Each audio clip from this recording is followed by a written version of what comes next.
So what we have is welcome back to the Through the Mill campaign, Dying of Exposure's Twitch live play series. My name is Steve, and I'm joined by my victims, all surrounding me in the chat. And so we're gonna start off like we did last time, and we're gonna start off with our bugbear. Introduce your name and the character and class you are playing. My name's Greg. I am playing Skithaki Skato, the bugbear. Okay, and for the tiefling? Hi, I'm Camille, and I play Patience Pratt, the tiefling wild magic sorcerer. The tabaxi. I'm Selene, and I play Star, who is a tabaxi rogue archer. The coyote. My name is Josh, also known as Cloth and Pop. I play Trapper, a druid level 1. The cat in the Dragonborn's lap. I am Daniel, controlled by Penny, the cat. I play a Dragonborn paladin. And finally, our very humanoid half-orc. Hey, I'm Brandon, and I play Barosh, a.k.a. Barry, the half-orc barbarian. As you can see, Brandon is a 78-year-old man that's been smoking since he was 12. Yes, and I'm also filming this in the distant past. As you can tell by the quality of my footage. The year 2011. Yeah. Remember to follow us on Twitch and at Dying of Exposure. Give us money so I can buy these people real webcams, including myself. I'm just using the onboard laptop one. That's where that money goes to, is to buy the player stuff. And we are in Through the Mill, the Western Plains Desert Fantasy Homebrew D&D 5th Edition RPG. Last episode was our first. Yeah, I know, a lot of words. I like words. Our last episode, or our previous episode, was the first episode where we met our wonderful players and their characters. There was a carnival in the town of Waters Wealth, which you all can see there on the Twitch stream off to the right. And that carnival had a strength test that most of our giant characters took a swing at, or at least half of them, and struggled to succeed. It looks like Barry was the one that won the hat as he negotiated with the Barker, and it was all just a ploy to find some muscle to go handle some banditry for the carnival. The party as a group all agreed to get paid, or get paid in artifacts like study, not necessarily permanently ownership of some of the valuable possessions stolen.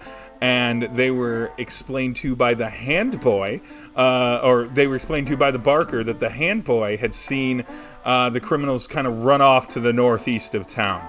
On their journey to the northeast, after a brief and completely unimportant interaction at a lemonade stand, the party then found a Kenku camp.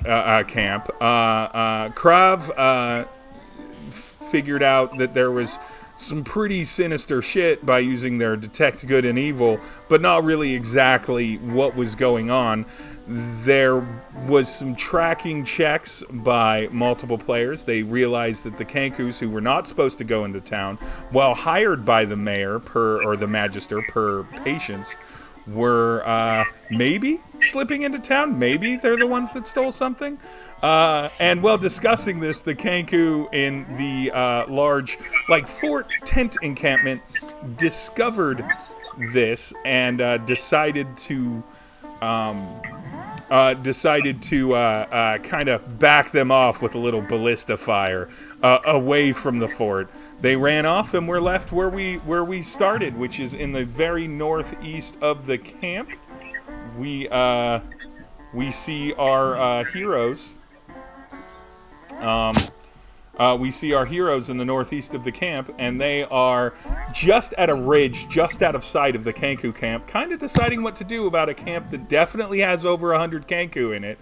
seems malevolent, may have something to do with this heist. And I believe we left off there. So, party, you're safe for now. You're out of sight. Nobody seems to be pursuing you. What's the play here?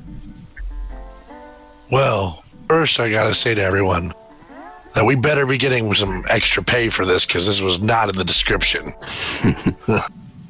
Well, I mean, Barry, I appreciate the consideration, but, I mean, let's look at this big picture. We just done walked out of town and got shot at with crossbows. I don't think that was Bill's fault. Well, of course not. Oh, that's what you get for making such a ludicrous suggestion. It's obviously Bill's fault. It's obviously Bill's fault. I'm getting that hat back. It's Bill's fault the clock is gone, too. And we instantly lost our wonderful coyote trapper. Krav, could you roll a insight check for me, please?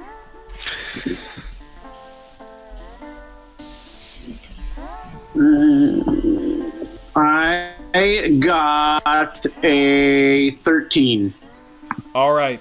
Krav, you have spent a fair amount of time in combat, and you were known as a terror that could handle odds way stacked against your favor. But at no point did you think that going to a fortified camp with 6 people, even great level 1 adventurers such as yourself, was necessarily the smartest idea. Welcome back, Trapper. Thank you for making me roll an insight check for that. I was going to say the same thing anyway. How much did y'all hear before I passed out? I think we can take it. I'm sorry. We just heard that it wasn't Bill's fault. Yeah, I mean, You guys ready to go? I was trying to make kombucha, but I think it's just off. It's just So I'm not sure us going out here and poking the crows is entirely Bill's doing, but if they got some harp that they're willing to shoot some crossbow boats at us for, we should probably go talk to that harpist and figure out what the fuck is up with that harp. But also, as I see it, we have 2 options. Okay. We can either sneak into the camp and find the objects that we're looking for and steal them back. That's not an option I would recommend. Or we can go back and get some reinforcements. I would say, since the Magister put them there, that we're going to have a hell of a hard time getting reinforcements unless it's from the circus folk, and that probably is not going to go super well. So, I do think that they're probably not the best reinforcements, considering their skill at the trapeze. Patience makes a good point, though. The magistrate knows why these Kenku are here. If the magistrate's hired goons are shooting arrows at us for walking by on the path, the magistrate probably wants to know what the fuck is up with that. Answer some questions. To be fair, we also kind of probably sounded like we were going to break in for what they could tell no good reason, with a bunch of weapons, and she kind of points at Kraft and she points at Skataki, and she points at. I saw a dude at the kettle corn booth with a battle axe. I'm not sure we're drawing suspicion for. But he also was not assembling assembling and talking amongst himself. I just think that any good dig you do when the sun is not high. Also, we don't even know what we're looking for is here. So if we go take down some easier prey first, look some easier places first. What's your suggestion? Well, there's still plenty of paths out that direction. Star. I'm still very much with Trapper. I think we should get more information. I think we're running hot out of town a little too fast. I think when we did our searches earlier, we didn't find any other further tracks leading away further northeast, right? To be clear, I did not say that. Okay. You were focused very much on seeing if tracks were leading to the camp. I did not say that. I said if there was any camps tracks around at all. Yeah, and while we were standing in front of the camp. Yeah. And so I did not say that. You rolled well enough, Barry. Barry, you do see that there are plenty of tracks headed further northeast, including tracks, because you rolled well enough to define wheel separation and weight and stuff like that, including tracks that would do that. So there were tracks heading in the northeastern direction as well. Well, maybe let's follow those and see what we find. This Kenku camp isn't going anywhere soon, right? No, it took them days to get set up. So exactly. Yeah. So I think we can let's follow the other tracks and see what we can find. Also, hopefully, if we go back now, they probably would shoot at us again. So we could at least wait till it's a little less hot. Well, the last thing I want to do is piss off a camp full of 100 Kenkus. So. I want to be on the record to say that we are not getting paid enough to take on that army. I agree. I wholeheartedly agree with that. If you're saying anything, Josh, you're muted. Josh came in on the phone. Now you're muted. Now you're not. Getting no microphone from Josh. Josh. Show me your ceiling and your finger. It's a good finger, to be fair. A lot of nose hair. When we start flying after the COVID-19 pandemic, when we start flying Selene in for these sessions weekly, every Tuesday, Denver to Seattle, with all that extra money I have. I was about to say, you're flipping the bill. I'm with it. You're like, I'll do it. I just got to eat enough before I leave. From this live.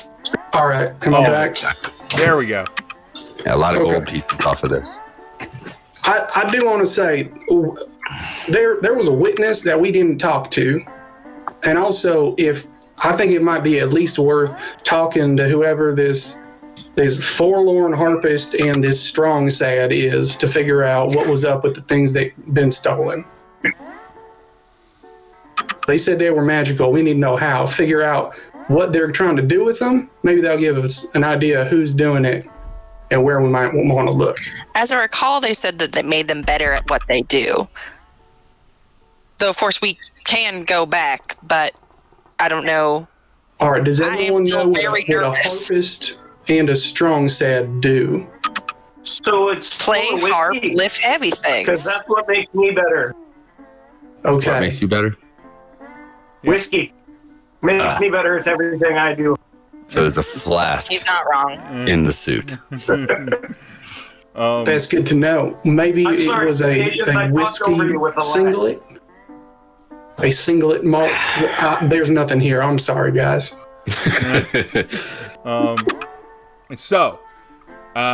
Trapper is in the mindset, and I believe Star was also in the mindset of going to gather some more information, or at least thought that could be a potential. Barry has identified that there are tracks to go past. Skataki mentioned that you were not even remotely being paid enough to do to fight 100 Kenkus in a fortified location. That is a very good point. And I can take them. I love the bravado, but so group. I got to juggle for like a week after this. I'm not fighting 100 crows. Follow tracks further out of town, or go back to the big top circus tent. And I think the wise decision, since we're here, is to keep following the tracks. If we find nothing, we can go back and gather more information. But I think we should follow the other track. All right, maybe we should be a little more discreet about it this time, though. I'm with that. All right. Look less like crossbow targets. So hey, it was a ballista. Very big crossbow. Do the other set of tracks take us by that Kenku camp again? Well, I mean, the other set of tracks just kind of go northeast, out of town, further out of town. Past the Kenku fort to an area that is not marked on the map. That I so have that's made northeast from where we are now, or is there any backtracking involved? Yeah, there's no backtracking, and so if you wanted to go back into town, it would make most sense to come across the Kenku camp again, and it would be on your right side rather than your left. Sure. But other Right. Yeah, so we're heading towards the H on the original map. yeah, towards the H. Got it. Yeah. I down think we with should that. follow tracks. What does everybody else think? Yes, Yeah, let's I'm done. follow the tracks. I mean, if you're positive that's all a harpist does, then yeah. And if the Kenku come after us, we can sacrifice the bugbear. I I'm didn't fine agree with to that. too. Is there another bugbear I'm unaware of? No, dude, but I got whiskey, so Oh, There well, you then go. I'm good. cool. So, I'm still waiting for my pickpocket loot to load. it's coming. It's coming. I got It's too gonna be wrapped a up in snake other that's gonna bite you in characters. the butt. You looted some mad legendary items off Alright, of those kids heading. with the lemonade. Like Patience is beginning to walk Yeah. quickly. Yeah, I'm away. walking with the patient. I would like I'm walking the half whole crouched. group, I the lumber whole with them. group to roll stealth. Up. Oh yeah, dice. Oh shit. As everyone dumps all their 7. dice on the table at once. That's an accurate berry roll right there. For stealth, 7. 7. 4. I got a 12. 12 for Crumb. 21. 21 for the ranger that should have stealth. What are we rolling right now? Stealth. I got 19. 9. All right, so in character, you all rolled accurate. That was just a happenstance where the people that would know, like the bugbear is big, but he's been doing the ranger game for a long time, doing the job game for a long time, and of course the tabaxi should absolutely be stealthy. So they're stealthing, but unfortunately the rest of the group, you got Patience probably pointing out landmarks and geological interests. Trapper being a fucking landmark. You got Trapper, Barry, and Krav all just sort of like casually walking, not really worried. I'm just lumbering. Question. Yeah. Listen, I'm a big lizard man. I have no reason to be stealthy. People just kind of like leave me alone anyway. Star, what's your question? If I'm guessing probably it makes sense to do like a insight or perception check or something, but I'd like to bark back and maybe suggest that those of us that are actually moving at a less detectable fashion could kind of go ahead. Just We can scout keep a ahead. little bit of buffer space between us. All I'm way right. into that. Can I just yell that back, or should I roll to make sure that I No, notice you that can yell that back. Based off of the skill set that you've been raised with, you would know to do that. You don't even need to yell it back. You could look at Skataki and be like, well, that's the only motherfucker that seems to be taking this seriously. So it makes sense. So Star and Skataki, you kind of forge forward. Both of you roll perception rolls. I have my weapon and shield armed, by the way. I Steve. assume everybody is armed or not. None of you rolled a 1, so you're not going to be surprised. I got a 13 on that perception. 21. All right, I was another definitely worried 21. more about the other party. Star constantly looking back to the group, who they can easily hear at a distance, being like, "Is this Now, did how you know things this? work?" This all used to be previously the Western Green Sea is what they called this. Long before it all dried up, there used to be grass out here. Now there is no grass, but there used to be, and there was so much grass they called it like a green sea. I think that's fun. You should just never No? stop talking. All the shit you say These people are blows my definitely mind. Extra. So good. Mark it on your sheet. Extra bonus point for actually using the GM's lore that was sent to you within a character prompt that you did not need to use it in. For those that haven't received them, probably tomorrow, because tonight or early sometime mid this week, I will get you all your kind of personalized sheet data. I only got like 3 out. Today's been a mess. But Nonetheless, you move northwest. Skataki, you rolled a 21. You see a particular bend in the road as it kind of begins to dip into a valley between some slightly higher rocks. This isn't like giant, tall, towering faces, but it's definitely 10, 12 feet at its highest. It kind of dips in and begins to break up into paths. And you see definitely the wagon tracks all kind of veer left of it, except for a couple sets going kind of back and forth that look like they go down into that valley. Okay, what's my lead on the party? On our party? Yeah, like how far ahead am I? Oh, what's your lead on them? Your lead on the party, you're probably like, I don't know, like 120 feet up. Nothing that you couldn't either shout at or quickly backtrack in. We're not in combat, so I'm not going to make movement that complex right now. No, so I'm going to jog ahead to that, being aware that this is exactly the kind of place an ambush might happen. I'm going to jog ahead, first look for that, and then kind of eye the tracks, although I am not the person who was tracking from the beginning, so I'm not 100% sure what I'm looking for. So I'll wait until he catches up with me. Star? I'm gonna almost follow, but I'm gonna drift left a little bit and start kind of coming up the hillside. So I'm basically kind of triangulating. Excellent. So I'm going off to the left and watching over to exactly where the bugbear is going, and kind of like scanning ahead of anything that might be, sort of, I guess, crossing his path. All right. Can I roll perception, just keeping an eye out for an ambush? Yeah. Roll perception, Krav. Barry, probably roll. I'm gonna have you roll another survival check. I rolled 19. 19 on perception. Excellent. Yeah. Only a 9 on survival. Okay.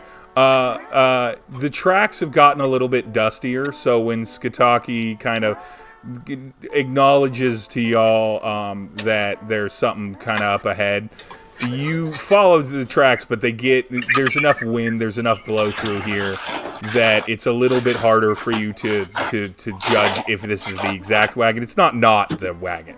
Am I able to take a look? Am I close enough? Yeah. You can also roll survival. For Star and Skataki, because you're traveling. I'll address your role in a moment, Trapper. For Star and Skataki, because you're traveling, you identify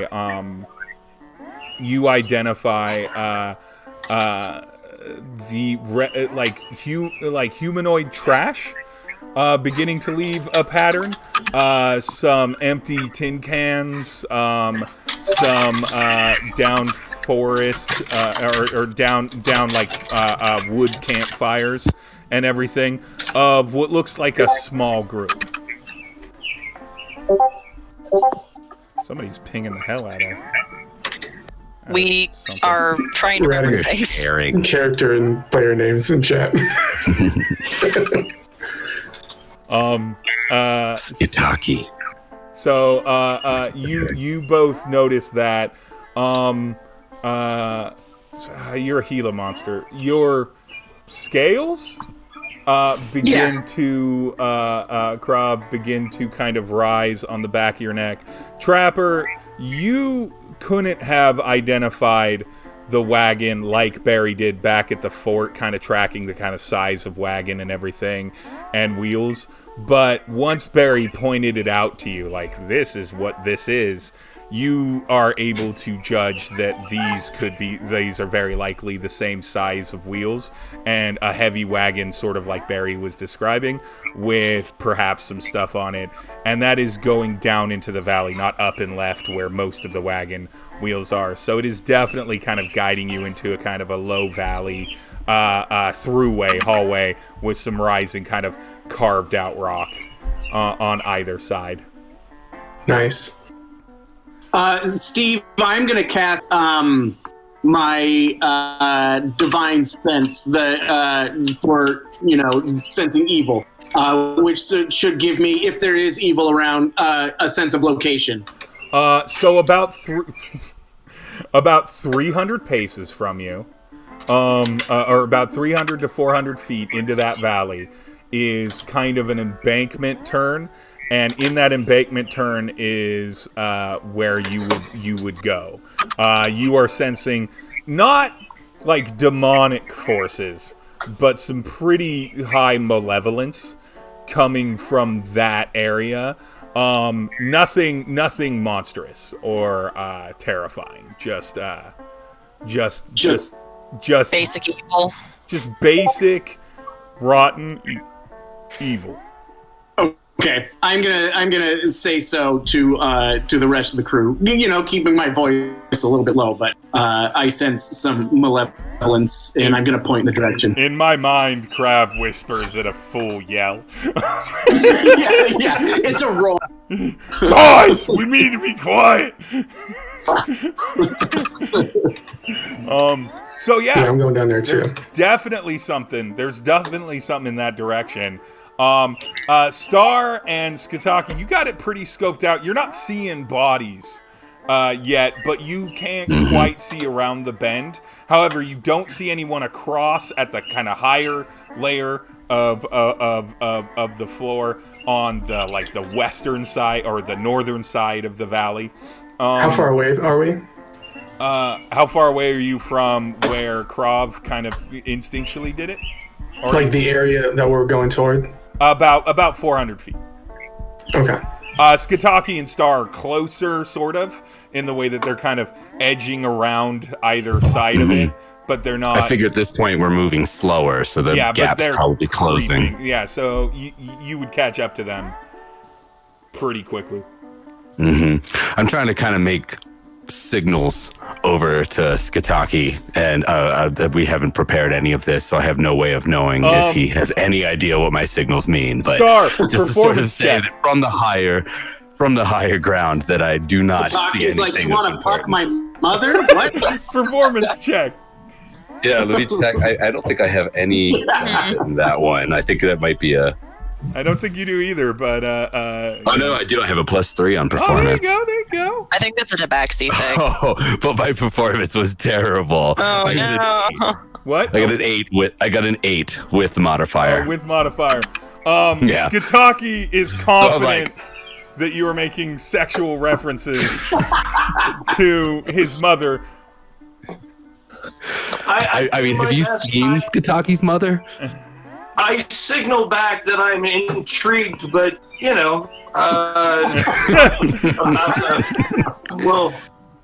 we'll converse more in person later. So there's not a lot. Maybe the pelvic thrust wasn't the best way to say all clear. Trapper, Patience, Barry, and Krav, as you approach because since you know who you're kind of looking for, you can see Skataki, and if you kind of look up and everything like that, you see Star kind of gesturing at Skataki strangely and pelvic thrusting. It was really weird when he pulled down his pants. But so there's not much going on. You all are trying to be real quiet and everything like that. Are you looking to do what's your strategy game plan? Because Krab's confident, knows exactly what direction you need to go. And Skataki and Star can see the kind of path of trash sort of confirming that. So, do you all recollect together? Do you kind of stay separate and on your points? I can't share the map for. Well, maybe I can. Hold on. Let me see. Is there like a high I think the idea was folks are going out in front that you're describing that the trail leads to? I'm sorry. There's a bit of crosstalk. I need. I know that Barry was one of the talkers. Who was the other talker? I think we were asking the same question. Yeah. I was asking if there was high ground that would have a view into the space where we see the trail of garbage going. On the other side. Yeah, on the other side potentially.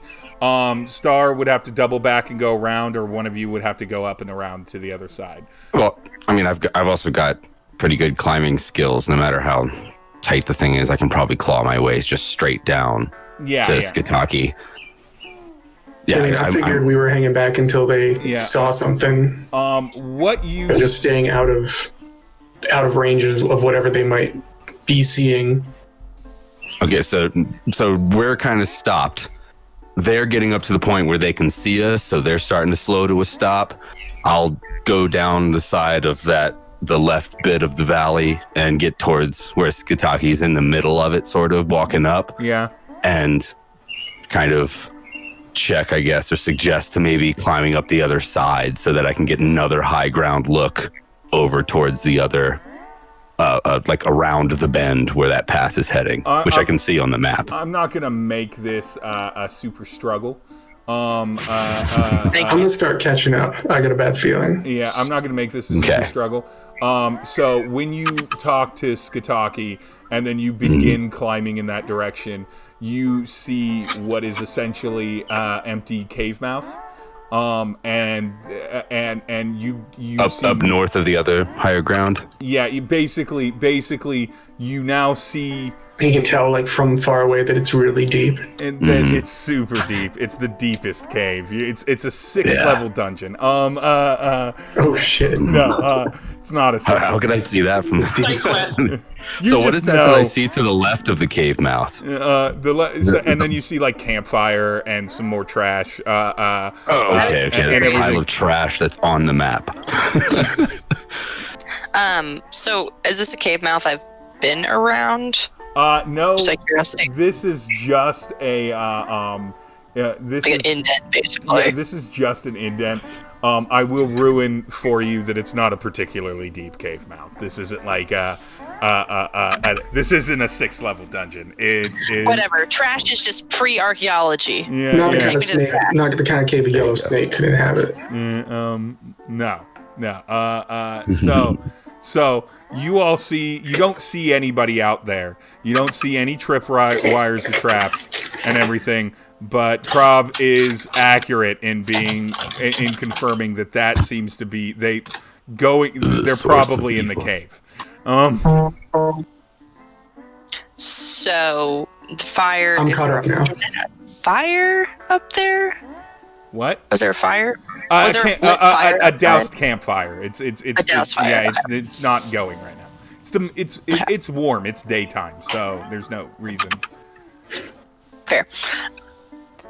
So, do you think that's where it is, or? I know. Anybody? How far away is the cave?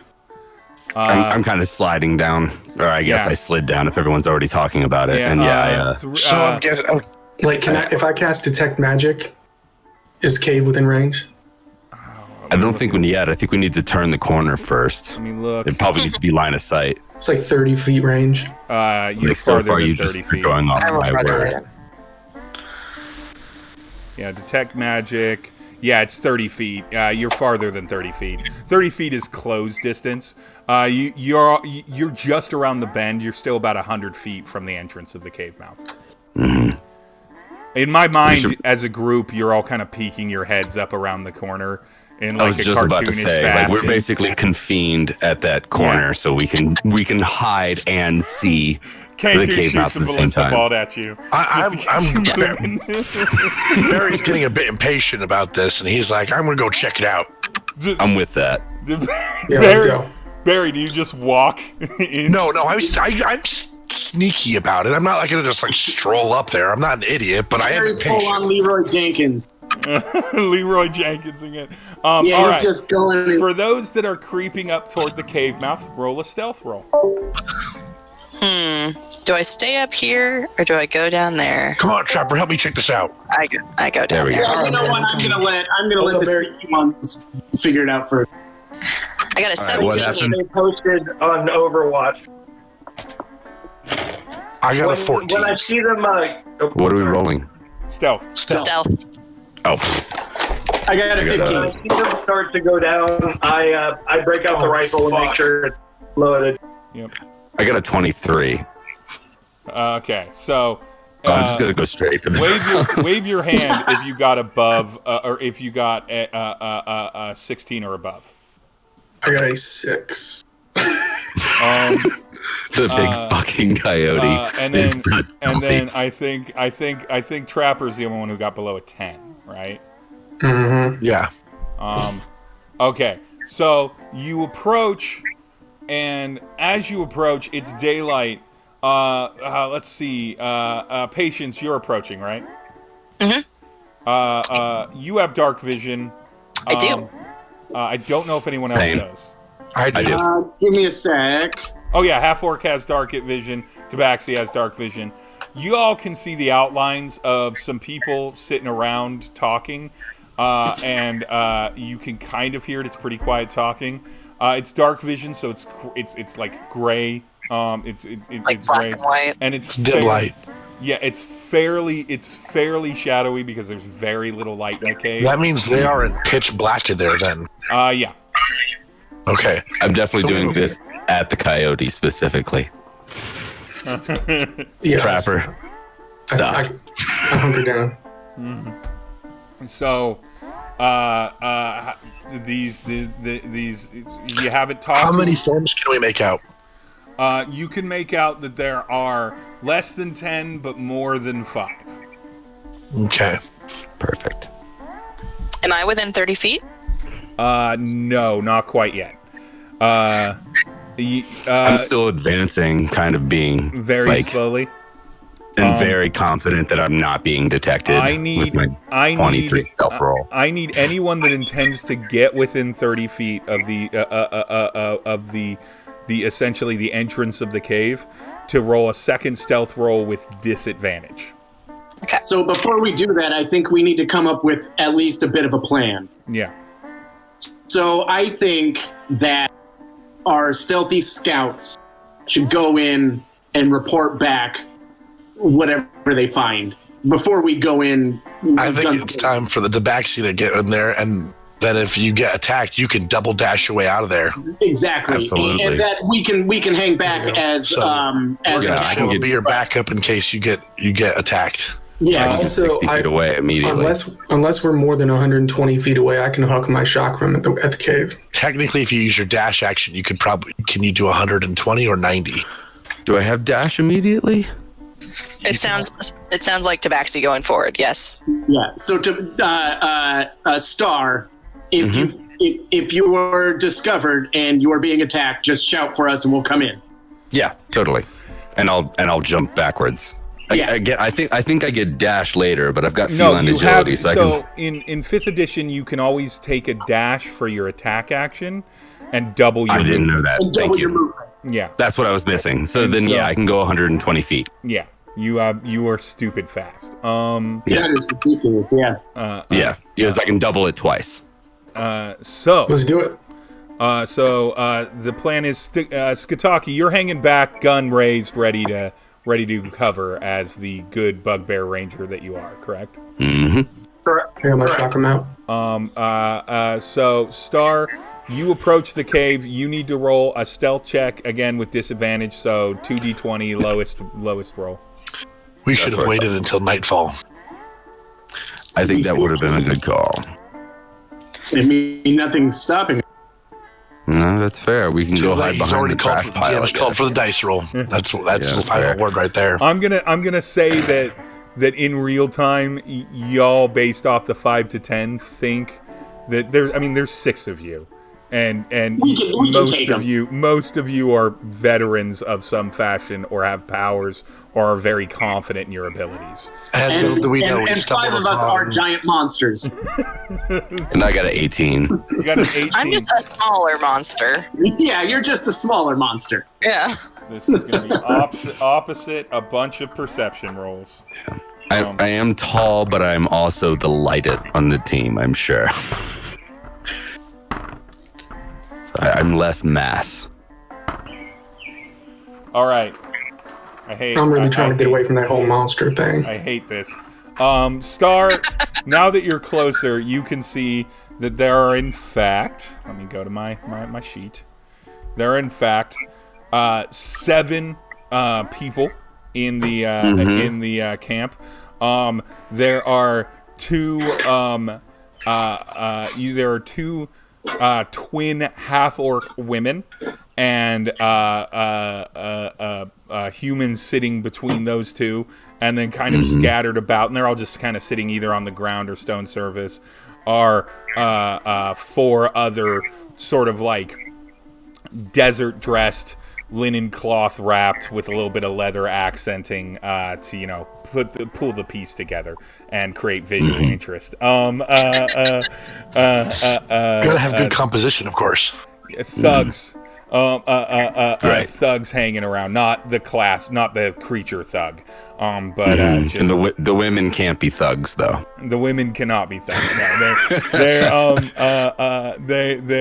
but they are half orcs, and So they're we've just got kind of 2 having women a quiet and 5 conversation. thugs of indeterminate gender. Yeah. See, I like those odds.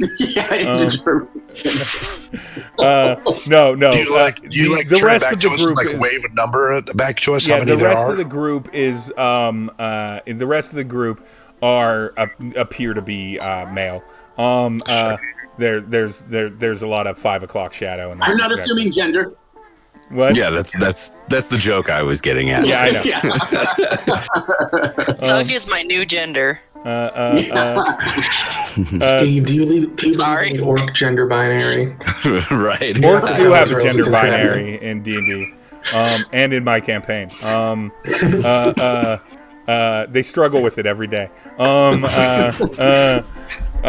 Relatable. So yeah, you see seven ill repute looking peoples, and they're having a conversation. It's still real quiet. Like, they're speaking real quiet, but you can catch it. It's mostly day talk about things that they've done in the past. You do hear one of the half-orc women refer to the man sitting between the 2 half-orc women as Papa, and so he just looks like a grizzly, angry human.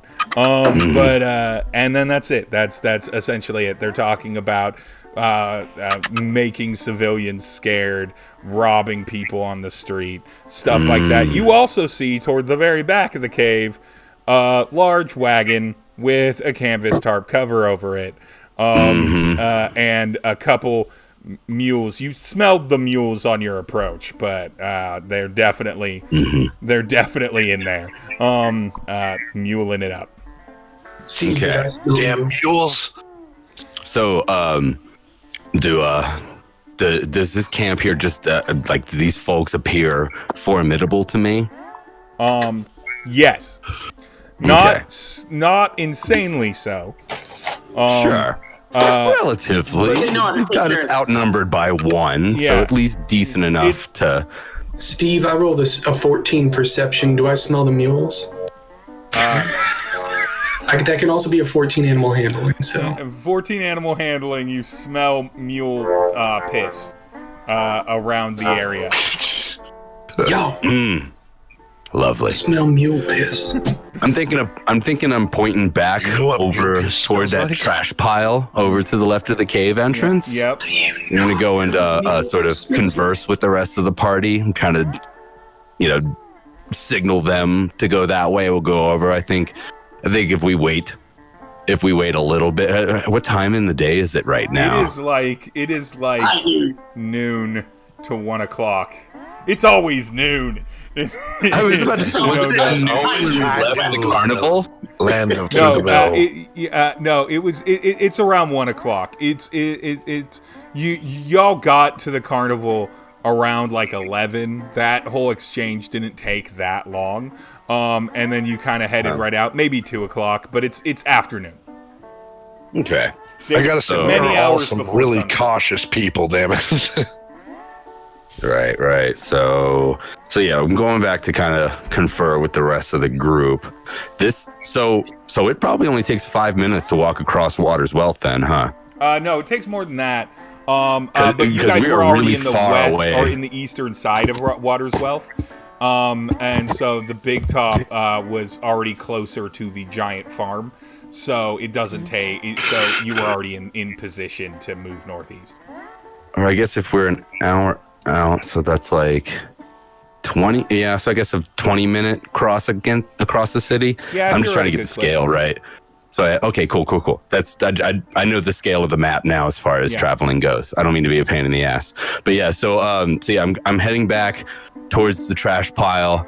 Hopefully everyone else got that very simple signal, and they're all meeting me there, and we're able to kind of. I'm sharing that I caught a family with an orc fucking patriarch, and we can kind of go from there and figure out what our plan is. As Star gets back and approaches, I'm crouched on the ground with my chakram, trying to hunker as low as I can, and I say, "Yeah, looking extremely conspicuous. Did you smell mule piss?" To be honest, I didn't smell anything else. Okay, I'm glad it's not just me. I start getting I start kind of buzzing with excitement, at the prospect of a battle. Yep. And and I go, I for one like these odds. I'm not Me mad. too. I'm ready for a fight. Also, But we don't even know who these people are or what they have. Like, have we tried talking to them? I mean, I'm not up for just killing random folk.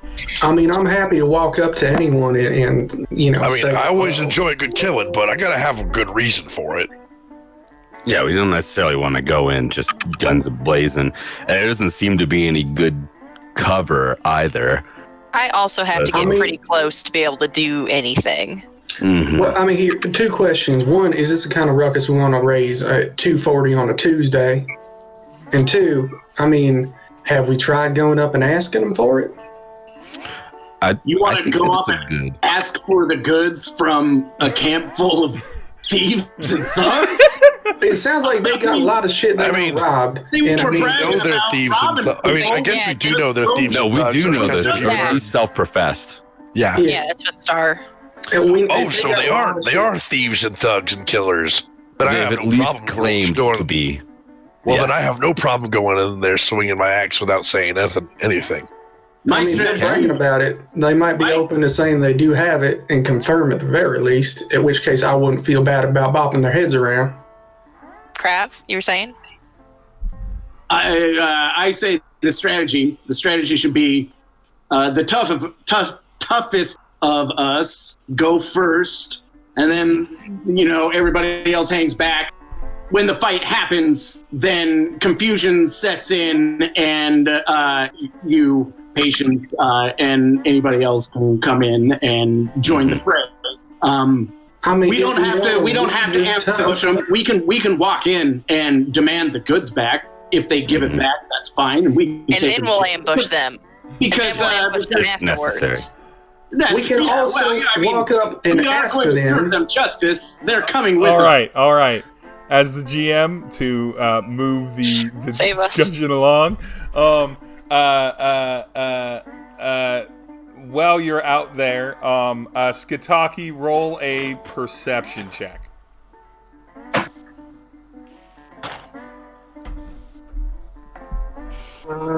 Oh no! No.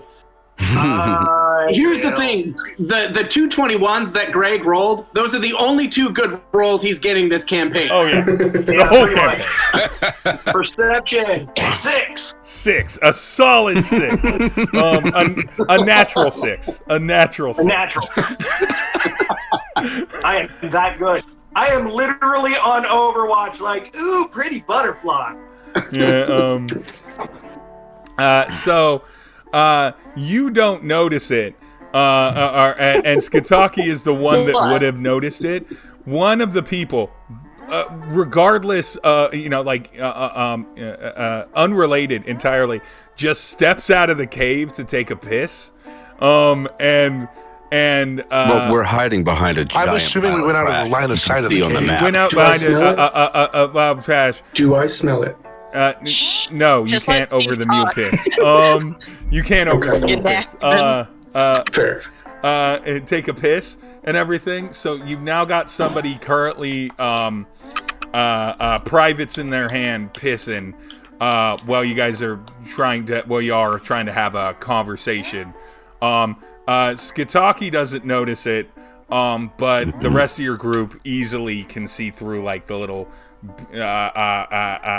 like peek over and see this person. They're making groany, grunty noises. They rip a huge fart like you do. While the muscles are talking about marching up, I'm planning on trying to follow behind them a good like 20 feet or so.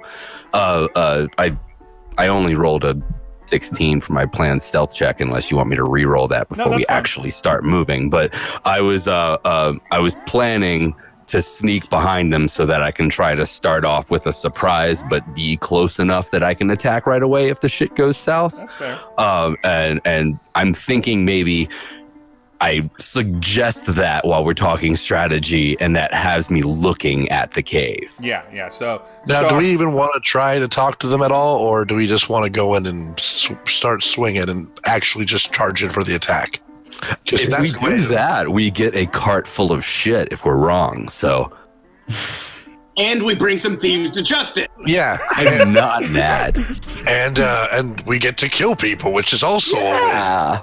I don't know how much I care about justice, but they're bad people. Down to kill people and get shit. They're bad people. They deserve to die. We heard from Star over here.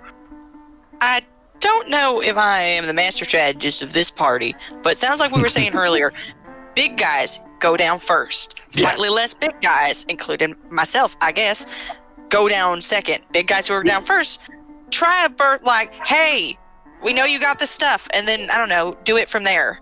But while the guy's got his dick in his hands. Sounds like kind of a little bit of both. This come in ready pissed. to attack, but quickly announce the progress. I can grab. Do I see the guy pissing? How about one of us go run up and grab this dude? That's what I was going to suggest. I can. I'll let you do that. I'll let you do that. Okay, we're close enough. Anybody can run up to them. Yeah, but only because Barry and Krav both verbalized it first. I'm with that. Yeah. I'm gonna the best roll. grabber. What do you have for your strength, dude? I'm 18, so I have a plus 4 I'm a strength. 19 as well, so close. Same bonus. Same modifier. And I can do grappling pin, so I can grapple him. Yep. Oh, you have how do you have that? Templar. It's on my character sheet. I don't know. Yep. I'll be right back real quick. I'm just really excited to hear which of you can grab this pissing man the hardest. All right. That's really what I'm here for. You go to grab him. I am going to just simply roll a dex save against this. The way that I see it. Strength? No, because you'll be able to grapple. Gonna roll. I'm just gonna roll a dex save. Since he has his dick out, he should have disadvantage. He does have disadvantage. And so, essentially, though, no matter how much stealth you have, at this point, you're too close. But he's also pissing. He's unaware, so that's why he's rolling disadvantage. That's a critical fumble. Nice. So, 4.5 or taken down. Crab, you and Barry don't even have to be quiet about it. You just walk up to this person, facing away, pissing away, more fluid than any one human should be able to do. And you just grab him and grapple him down. And because I rolled a critical fumble, one of you has is covering his mouth, so he doesn't make a noise. Cool. Nice. Perfect. Let's drag him. Can I roll intimidate and interrogate him? Let's drag him away first. Yeah. Okay, Let's get him out of here. Reasonable question. Yeah. Did anyone make sure his dick wasn't pointing at him and peeing on everyone? It was away. have He was time for facing that. away. Okay. He's fine. I tucked it back in, pulled his pants up. Guys, I really don't want to be the piss-obsessed actual play podcast. If we could just... You mean the Let's be piss quick cast? about this. The Adventure piss Zone cast? has four. Dungeons Drag him away. Dragons actually Okay. play piss cast. Okay, drag him away. Krav, roll intimidate. With advantage because Barry's right there. Yeah, I can assist on intimidation. So, and I'm holding out my axe, and I'm gonna be like, "You're gonna say, well, tell us what you know, what's in there. What do you have?" I rolled a 15.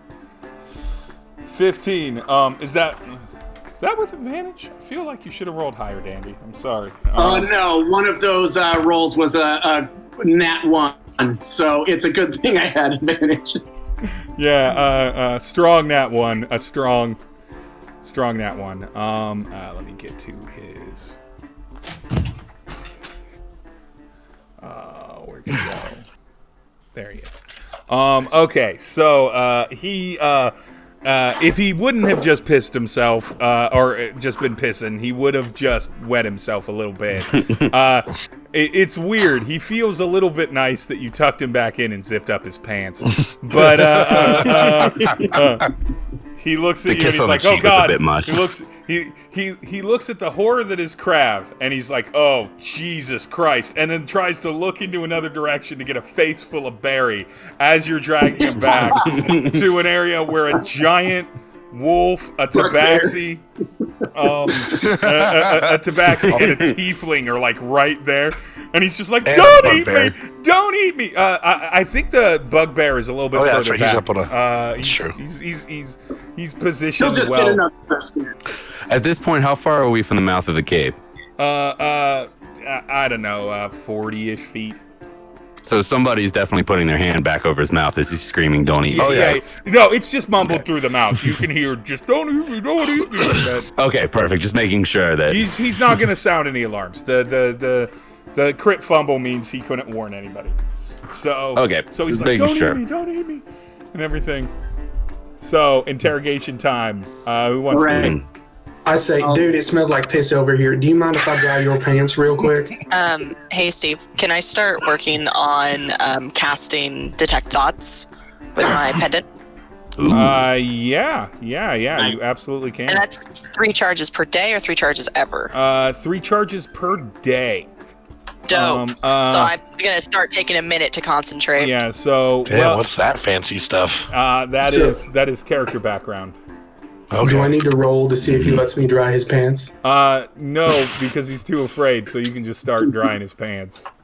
Okay, so I touch his pants and cast Mending, which is an at-will druid cantrip. Such a useful choice. But I also cast Produce Flame, which causes a flame to appear in my hands. Okay. And I say, "Y'all got any harps in there, buddy?" And I slowly take my hand off of his mouth to let him talk. And I said, "You better whisper, or you're going to be at dinner tonight." I'm like 2 feet away from this guy with a crossbow pointed at his eyes, so that probably Yeah, and helps. I'm going to lean right into his ear and go, "You better tell the truth." Yep. So as this person is being simultaneously interrogated by like 4 monster creatures in his mind, not because of your race, but because of your size. Because he is just a normal human by the looks of it. He's not even that tall. He's like 5'9". So He's like he's like Patience's height, right? And Yeah. he's gangly, and so he's just like he looks and he's like he starts absorbing it. Number one, he's thrown off his game because his pants are suddenly dry by the large coyote man. Asking about a harp, and he's like, Patience, your reactions is amazing. and he's like, we got a lot of things in there. I don't know if we have a harp. You don't know, or you don't. Was it you who hit the Carnival and stole their goods? Yeah. He looks around a little bit, and he's like, I don't know nothing about any Carnival job. I take a couple steps closer. I mean, that's an insight check for us to check if he's lying, Yeah, right? roll insight. See if he's lying about the Carnival. Everyone should be able to do that one. Yeah, everyone but Skitaki's hanging back. Dang, I rolled a 4. Can I ready an action at some point? Yeah. What's your ready to action, Skitaki? I am horrified at the interrogation that's happening right now, so I'm just ready to shoot anybody who comes out of that whole arc. I got a 21 on insight, and my eyes are locked on his eyes. Yeah, you 100% don't 13. believe.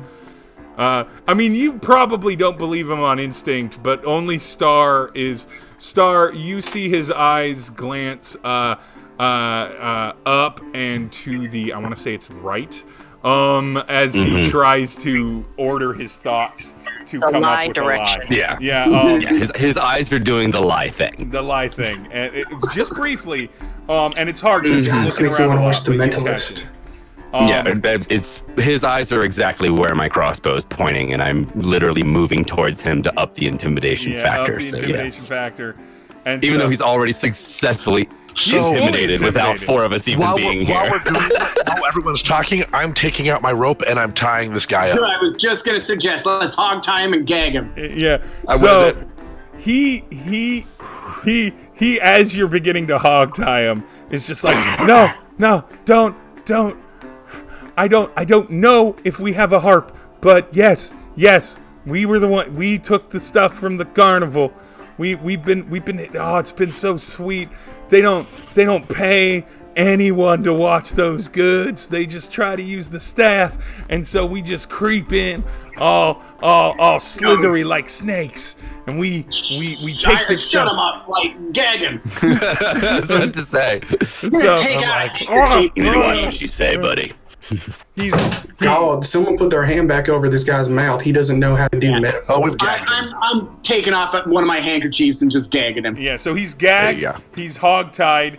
He's down. You now know that they definitely have you. Like you're in the right spot. So I'm gonna Let's do this. We better be I'm gonna point at better the be quick about this, so they're going to realize their friend is taking a very unusually long piss. it has That's been. really smart. I have a question. Let's go now. Are we going into the cave or are we drawing them out of the cave? I think we go into the cave. All right, original plan then. I'm gonna let the big guys rush in, and I'm gonna try to sneak behind them. So I'm think gonna it's been long point enough, I at should roll a Barry, roll. and I'm gonna point at Skataki, and I go, the two of you with me. Skataki. Do you go in with them, or do you stay kind of back at a distance while approaching? Keep like 10 feet behind us. We won't let anyone get to you. What's my field of view from where I'm at right now? Do I have a line of sight on the entire cave, or should I go in?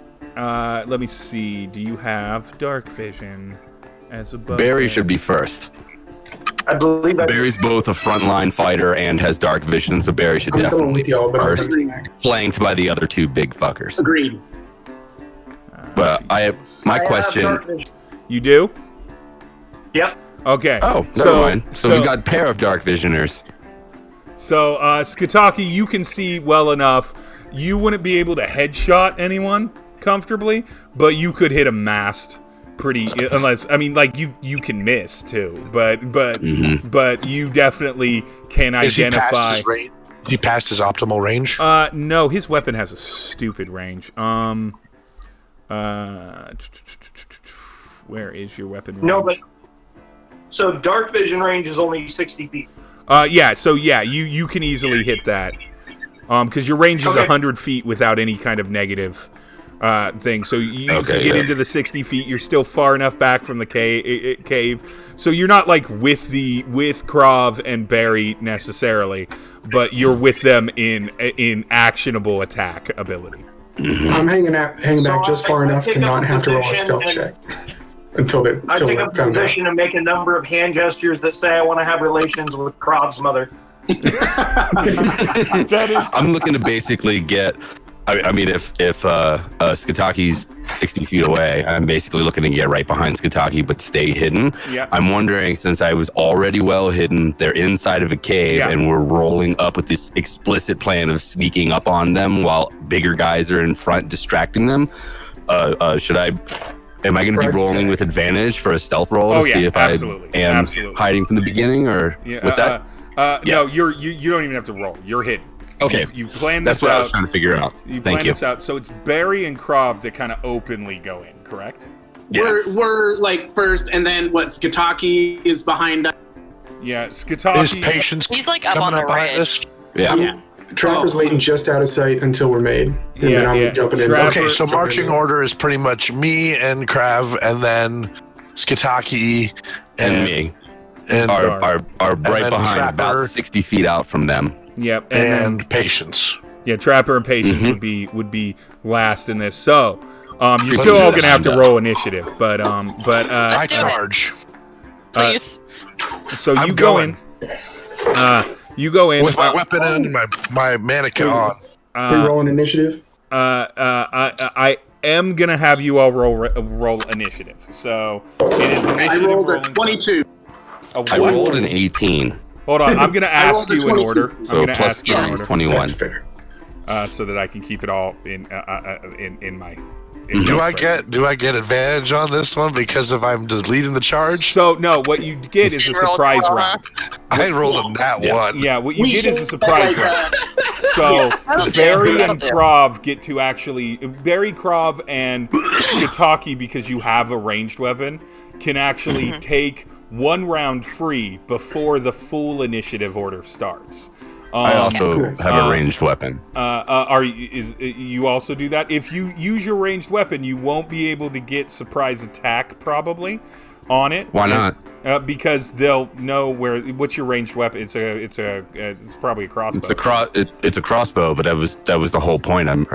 That's why I was talking about rolling sneak. Oh! I see. Oh, so just from hidden. Okay. Yeah. Then that's fine. So yeah. Okay, yeah. So the first 4 of y'all legs. will get your surprise attack, and then the initiative order will happen. Krav, you had a 22. Yeah. Okay. I know that Barry had a 1. Technically, I had a 4. Okay. Well, I'm gonna that put a 4. counts. Barry's gonna do the talking, which means it's gonna take Barry an extra second to attack while everyone else is ready as soon as it's obvious that's the move. Except for I'm the one who's like, let's charge. Let's go now. Star, what did you roll for initiative? Right. 21. 21. Patience. Gosh, my rolls have been garbage. 13. Skitaki. 11. And then last but not least, Trapper. 21. 21. Okay. Gosh, all the high rolls are wasted on the ranged folk. Yep. Not all. Crab's got a 22. 19 to Crab's zero. first to act. Yeah, Crab. Yeah. I was ready as fuck. Okay. So that. I'm ready to go. It's all raw meat in the back of the cave. He's ready. Yeah. There's a bowl and everything. There's a bowl of raw meat in the camp. Roll with disadvantage to focus, because there's the raw meat. Oh shit! By the way, how far are we? Will we have enough time to actually get up in their face and start fighting? Yeah. No, this Okay. is going to be initiated first by 4 of you getting to attack them before they even know to be in the initiative. Yeah. Gotcha. Let's do it. Give me just a moment. I got one more initiative to roll, and then we will begin. Ooh, that's good for you. God damn it!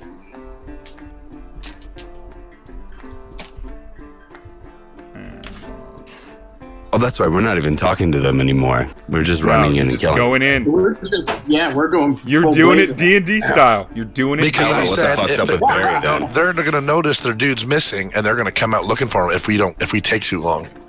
Yeah, no, we're definitely going in right now. Get I was just trying to. I was trying to figure out what the fuck you're doing when you're up front and attacking last. No. So, I'm going to do this in initiative order based on your own rolls for the first round. The moment you guys kind of cross the cave, we're just going to play this like the darkness isn't there, because the people that need to see with dark have the dark vision that they need to, so it's fine. Krav, you are first to act. As I described, human, flanked by 2 half-orc women, and then 3 other bandits, because the 4th one is hog-tied back by the trash pile. 3 other bandits hanging around in the cave. All of them are within close distance. So who do you go for? So the human flanked by the orc. Yeah. They're in a line. Yeah, they're sitting on a stone, and they're kind of all sitting next to each other. Yeah, they're sitting next to each other like you would on a bench. I'm going to attack all 3 of them with my breath weapon, my acid. That's what breath I was. weapon. Oh, you beautiful bastard! All right, what is your breath weapon? They have to roll. Hold on a second. It's a Dex 12. They have to roll save. and that save is 12. Let me figure it out. 12, and is it a dex save? I think It is a dex save. All right, Yeah. let me look at what their dex And since is. they're all sitting on their if they asses, fail, they take full damage. If they succeed, they take half damage. Okay, and what's happening here, Barry, you're in the right headspace. Since it's a surprise attack, they all actually roll with disadvantage. If they were up, they wouldn't. If they were up and aware, they wouldn't. So they all roll. So I'm going to roll for the human first. nice choice on the attack Human there. fails. Half orc 1 succeeds. Half orc 2 fails. All right. So, roll your damage die. Damage is 9. 9. So it is you. So only one of them manages to have the reflexes to like step back for like roll back off the rock and get out of it. The other two Let's get go, burned. murder hobos. She still gets some of its teeth though. So Yeah. that has them minus 9. Okay. That has them both hit, and both hit real strong. They or all three of them do take some damage, but the human male especially just screams. He's like, ah! It's on his face. It's searing off his beard and everything. Okay, so the next person in the advanced attack would be Star. I'm going to fire a bolt at whoever is the closest to Krav. That would be one of the half-orc sisters. All right, cool. So the closest one there, and then I roll with advantage on this, right? Yes, you do. Since I'm hidden, yeah. So, 19. I think it was +5. Yeah, so 24. Nice. Yeah, that hits. Yeah. And so that's I know it's 1d8 for my crossbow. It's an extra 6 for sneak attack, right? Yep. Okay. So that is unfortunately only 4, but a solid 4 damage An nonetheless. extra 4 damage. So, burned with acid, a crossbow bolt lands in her in her rib cage, and she just screams "fuck!" And then, where's Trapper? He's brushing kiddo's teeth. He'll be back. Yeah, he'll be shit. back. That's fine. He's not in the first Trapper wave. switched with Barry instead. Fuck. After Star would have been Skitaki. Oh, that's right. We're not done with the sneak attack part yet. Nope, Nope. not even close. Skitaki. So one of them's on fire. One of them is has a crossbow bolt in its chest, Yep. And is also on fire. and also on fire. What's the third one doing? The third one is standing back up from their backflip roll. You are perceptive enough to know that they don't look like they're that hurt. Yeah. Okay. I would they, say focus damage, dude. Focus damage, get one down so they have less attacks per Let round. him play. Play your You're up character. front. You can't really give strategy back that far. I'm gonna go with the one whose face is on fire. Okay. Which one? The male or the half orc? He knew. Yeah. The one that does not have a crossbow bolt in its Okay. chest. Oh, All right. yeah, the human male. Human male. The daddy. Papa. Papa. Yeah. Papa. All right. Oh, Roll the that's hit. okay. We're gonna call him Papa Acid Face. You know what? after If that's this. Papa, I'm gonna go ahead. The crossbow bolt one is still alive, Yep. still on his feet. All right, I'm gonna go there. All right. All right. Crossbow bolt 1. Knock one of the sisters.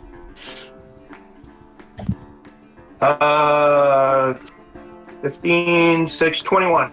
That absolutely hits. That'll probably do. All it. right. And 8, 9. Jesus. All right. Wow. Finish her. She's dead. Finish her. Describe her death. Jeez, I didn't even need to hit that one.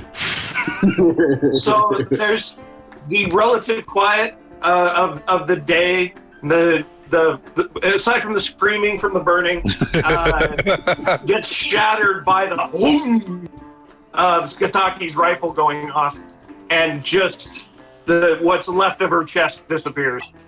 Yeah. So her chest explodes and she drops down. The sister. Is this like a Remington? Is this is like a Western gun? Yeah, it's an old rifle. rolling block rifle. Yeah, nice. Like think sharps. Yeah. Yeah, and so Skitaki puts one down with the gun with a huge boom. And the person hogtied by the trash pile finds a little bit of extra scare pee in themselves and pees themselves at the noise. Right. But So there are 5 left and 2 are injured. Barry. And I reload with my free action. Yeah. Barry, it is you. We have the human that was full hit by the acid, and the other half orc, and the 3 bandits. Well, I'm going to go with the guy who was hit by the acid. Okay. So, a charge in there, and I'm going to use my bonus action to rage. Yeah. Yep. So I'm like, all sorts of fun here. Okay. And I swing at him with my battle axe. And I rolled an 8. All right. Or is it with advantage because of he's been already hit once? Yeah, he's been hit once. So you roll an 8. 8 does not hit. So My girls you are go into garbage the today. rage. The reason it doesn't hit is he watches his daughter go down, and he just quickly, without like strategizing this, takes a knee down to his daughter's body and everything, and you just happen to whiff with your axe. And that is that's it for that. So he screams out in anguish, and now we're into what we call proper order, and this will include Patience and Trapper when Trapper gets back. We are going to say the Trapper. We are going to say the Trapper is holding action until I get back. So Krav, because you rolled a 22, go again. Yeah. I'm back. All right. So I'm going to attack one of the bandits that haven't been damaged. Okay. And I'm just going to here, let me roll. And that is 12. 12 to hit? Yeah. That does not hit, my good man. So the bandits now aware they all are carrying scimitars, and he just quickly and like gently deflects your hammer throw in the matter of minimum effort to just have it miss them. So that bandit is missed. Next would be Star, and then after Star will be Trapper. I'm wondering if I should have said this when it was still in the surprise turn, but I'm thinking since I'm standing next to the place where the biggest shot came from, and there are very large people charging forward, and I am particularly masterful at stealth and can move incredibly fast. I'm thinking feline agility, bolting closer to the entrance of the cave, but still significantly behind the big guys, off to the side if I'm able to retain stealth. And I can roll for that if you'd like. I'd need you to roll stealth and succeed at stealth on that. I will let that happen, but I'm also going to make you burn your bonus action. Not that you definitively. That's all I have for a bonus action until next round anyway. It looks like I probably failed it anyhow. I got a 12. All right, so they see you. And everything. So I'm not getting. I'm not going to be hidden, but I'm still attacking. I'm attacking the. I feel like I'm following Krav on this, since Krav is kind of leading the charge. So I'm playing that support. So I'm firing at that same bandit. Nice. I think it makes more sense for kind of the way my character has been pointing anyhow. I'm no longer an advantage though. Oh shit! I got another 12. 12, as we've discussed, does not hit the bandit. This bandit is super, like, he looks exactly like he's the same character model as the other two bandits. Like, he doesn't have a name above his head, it's just Bandit. But, Shit. he just dodges the bolt and everything. So this bandit absorbs it. Trapper, it is your go. How far back am I? I've been trying to track with the folks. I don't know if we slow down bullets. You are close enough that you could close if you wanted to, or far enough away that you could back up. It just sort of depends on what you want to do. You're basically within 30-ish feet, give or take 5. Okay, cool. Then I am going to, let me check if this is an action. Yeah, okay. I'm currently holding that fireball, so I'm gonna chuck that at who's left. There are still 3 bandits, 1 half-orc young woman, and the human male. None of the bandits have been hurt yet. The half-orc female left standing has only been hit grazingly, and then the dad's been hit full-on in the face with acid, but he's now screaming in grief as much as pain. Do we have any reason to think the human is non-aggressive? No. Cool, I'm going for the human. Trapper doesn't like humans. The papa? The papa, yeah. Yes. Gosh, you're making us a bunch of monsters killing a dad and his kids. Yeah, well, they're all adults. What they get. They're all adults. It's not like they're like 12. 12 Those are our roles. Those were your rolls. All right, so you, a trapper, I'm supposed to make a ranged spell attack to do that. Yes, you are. This is Is that a for D20? Yeah, D20. Yeah, it's a D20 with a +6 to hit. 18. 18 hits. Hey. So it's a All right. 1d8. Yep. 8, nat 8. Hell yeah. Nat 8, nice. Do you get any plus your modifiers from that? Not on that.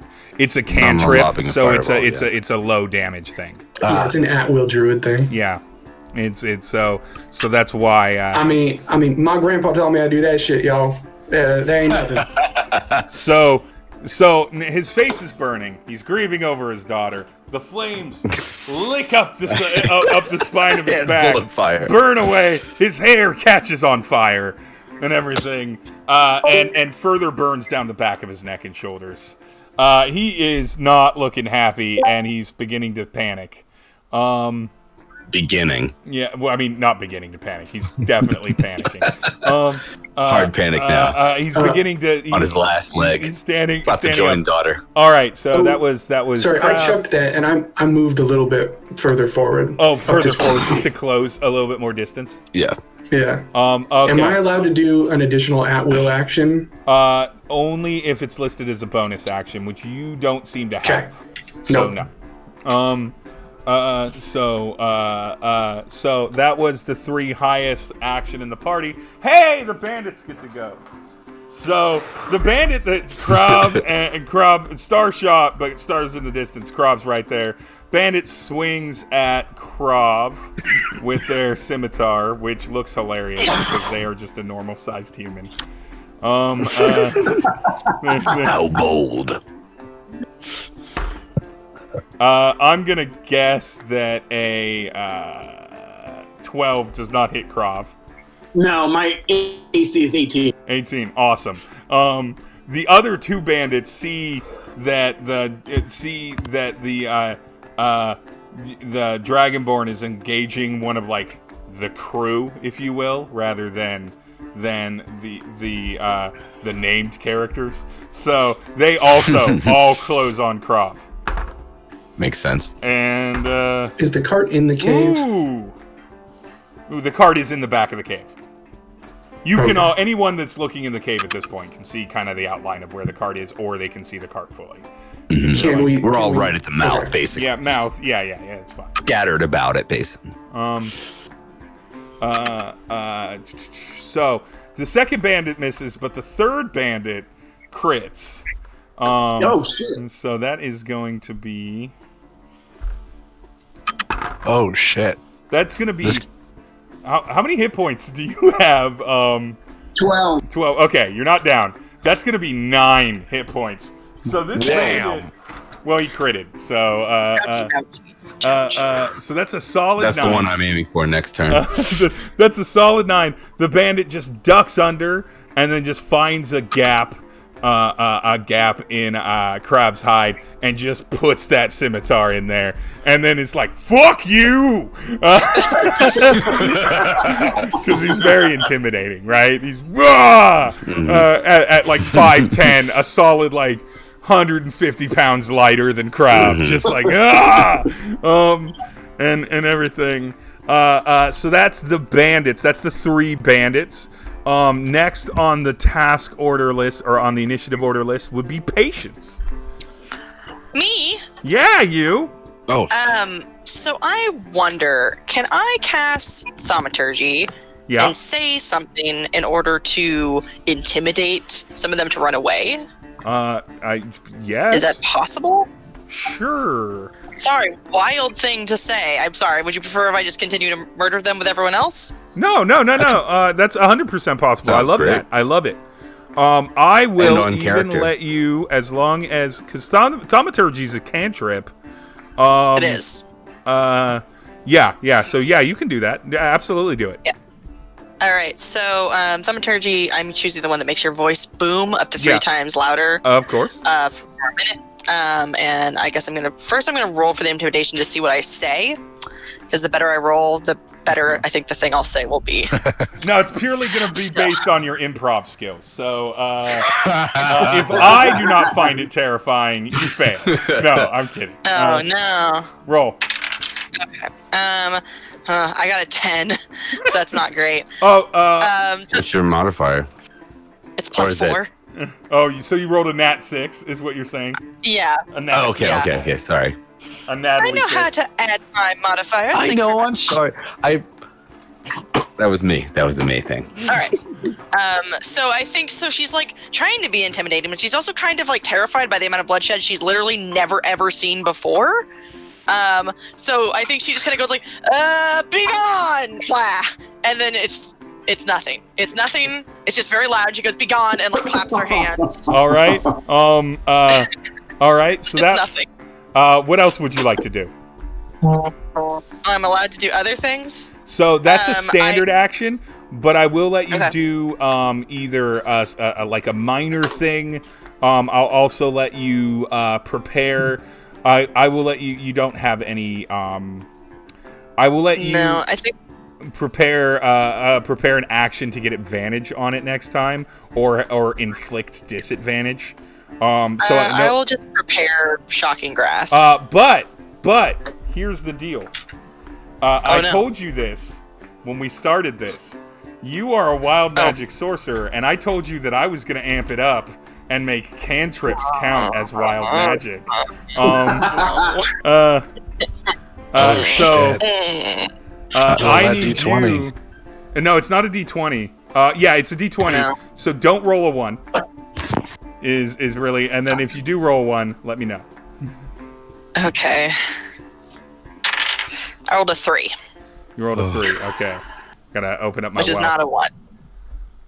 wild magic. Get me on that table. See what I'm happens. clinching.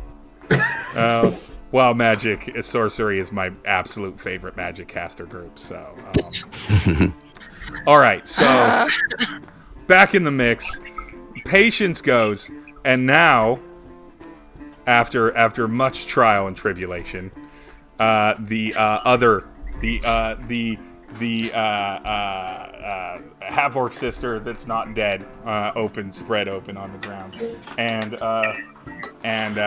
her father go. So the half-orc sister that is not dead turns. Oh shit. What does she do? Is that one? Okay. I need you all to make, and by you all, I mean because I'm not using miniatures in this, Barry and Krav are fairly close to each other. As are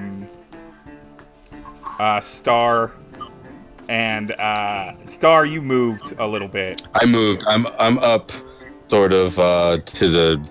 You're at the just mouth behind the right of the front of the entrance. Yeah, I tried to move over. Okay, you dodged out. Actually, this is just gonna go. I'm gonna say that Trapper and Skitaki have to do this.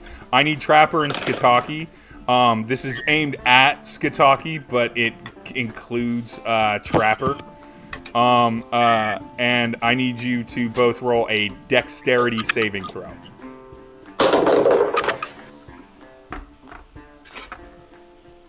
Ooh. 15. This is 14. 14 on a dex save, and that is indeed... Ooh. So you both save. Thank goodness. Hey! You both save. She immediately casts a sheet of thin flames comes from her hand, expanding out from her in a conical shape, just or as she moves forward, just to go after Skitaki. But Trapper's caught in the crossfire. That is only an 8, so each of you saved. You take half damage, so that is 4 damage. Does she step out of my threat range? Was I close enough to threaten her step range that she's stepping out of it? Yeah, you can take an attack of opportunity. She had to move out of your threat range, Barry, for that. Cool. 4 And damage. I rolled a 7. And you rolled a 7, so you missed again, Barry. It's okay. We still love you. I'm not on it for it today. How's everyone doing health-wise? I don't think anyone's been hurt. No. Crab's fucked up.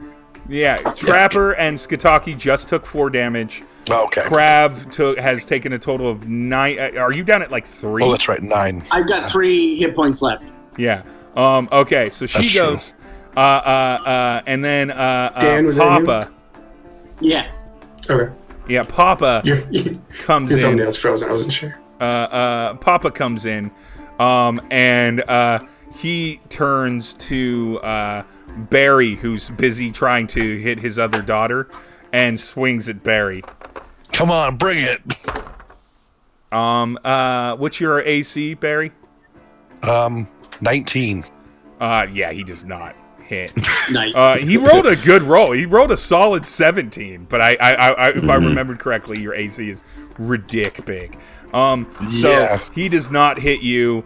Because you took your attack of opportunity on his daughter, however, he does get himself a little distance and repositions himself sort of behind where the bandits are, between the bandits and the cart. So getting to him puts you in threat distance of the bandits if you go to attack him, unless you do a ranged attack. So he just left his other daughter up front. Yeah, well, his other daughter started walking forward from the mouth of the Fire. cave so she could hit Skitaki. And everything. So that hits. That's their turn, and then I think last on the list. Oh no, Skitaki goes, and then it'll be Bear. Skitaki. Okay, so the one that was shooting fire at me is how far away from me now? Still in range of your gun. Okay, well, gun or should I switch to the short sword? Like, is it? Am I gonna take a penalty? Let's see. You won't take a penalty for switching weapons. I don't play like, oh well, it's a minor action. If you could do either. You could move in there with your short sword, or you could gun her. Either would be available for you. Gun her. I like that I'm acting like I don't know what the word shoot is. Just gun her real good. Gunner. Do the gunning in, son. Patience says gunner instead of sticker, so I guess I'll stick with the gun.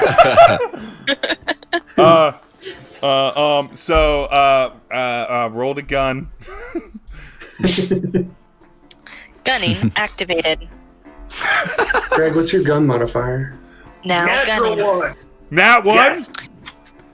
Gunning my canceled. Are we doing crit fumbles? All right. Entering So self-destruct. you are now all going to, who haven't played with me before, be introduced. I don't believe you're bragging about nat ones, Greg. Also, I played with you. So, You got to be happy about the things you do best. And sure. I crit fail like nobody. Nobody crit fails like Greg. Hell yeah, Skitaki. I'm with it. For those that have not played with me before, Greg, I'm gonna have you roll a d20 again, and tell me what the second roll is. 13. All right. So Lucky 13. yeah, a solid 13. Okay, so Greg, you try to fire again. Your gun jams, and though you don't lose a turn per se from it, you can still move and everything. If you want to use your gun again in this combat, you will have to take a full action just to fix it. So that would force you to skip a turn, or you could just switch to your sword and close on your next turn. You don't have to keep fighting with your gun, but just letting you That's know, cool. it takes.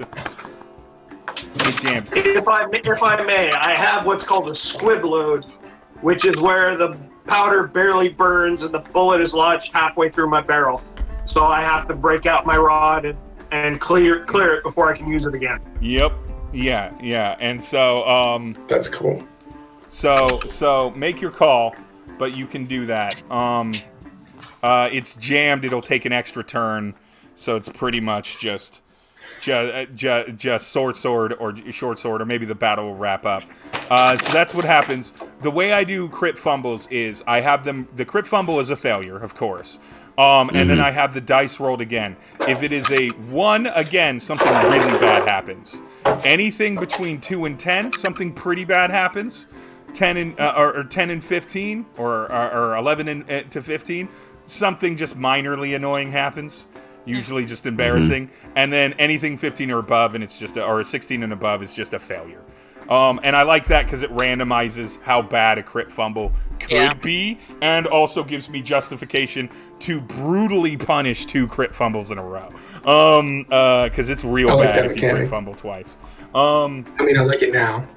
To be clear. Yeah, you will hate it when someone double ones. So Barry. Well, because I'm raging and I'm angry as shit, I'm just gonna attack whoever is closest to me, as far as enemies go. All right, we're gonna do that as, you know what? Let's do that as focus. You're angry as shit and you're raging, but you're laughing, right? Because you laugh when you rage, right? We're gonna say you attack the bandit that Crab's been attacking because he's been being a real douche. Yeah, fuck that guy. The guy who stabbed him.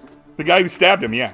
Yeah, Okay, I cool. missed him, and somebody else missed him, Star. and then he stabbed That was me.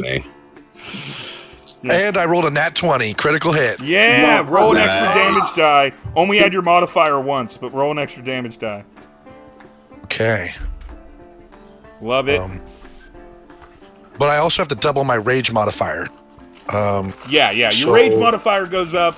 Your damage die goes up. Just your normal stat modifier, I think. So, Bless you. gosh, that makes it a little more difficult for me to figure out.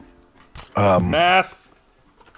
So I got 11 for the first hit, Yep. for the first run, and then I don't see how you could statistically not kill this 8. person, but plus and 10 for the second one. So I 11 think- and 10. So yeah, 21 damage. Yeah. So Stop! He's already dead. There's pieces of him all over every one of us. how do you kill him, Barry? So My good head. I literally just want to say I cleave him in half You cleave him in half. Vertical or horizontal? at an angle. That's very I important. wanted to slash through him so he slides off of Just himself. slides off. Yeah. He slides off. You can see the half-digested tuna sandwich he had earlier that day for lunch. And I'm he suddenly slides interested. What's your weapon, Barry? Hey, It's a Boris battle is axe. thing. So very nicely. Crab. Oh, I forgot. Actually, I also have the racial bonus of getting to add an additional dice damage when I roll a crit. Oh, Is that what we're calling what privilege now? Or I'll add another another 6 damage to that. Oh, you don't even slice him in half. He just disperses in the mist. Right. Pieces on all of us. No, you're breathing him in right now. His terror tastes delicious. Well, I'm now It no longer coated in smells like It's a meal good pit. thing I gave the guy his hat back. He would definitely have blood on it if I was still wearing Oh it. yeah, absolutely. Because I'm now covered in it. The only like patience Aren't we all? and maybe Skataki managed to dodge. Even some of it hooks out of the cave and hits Star.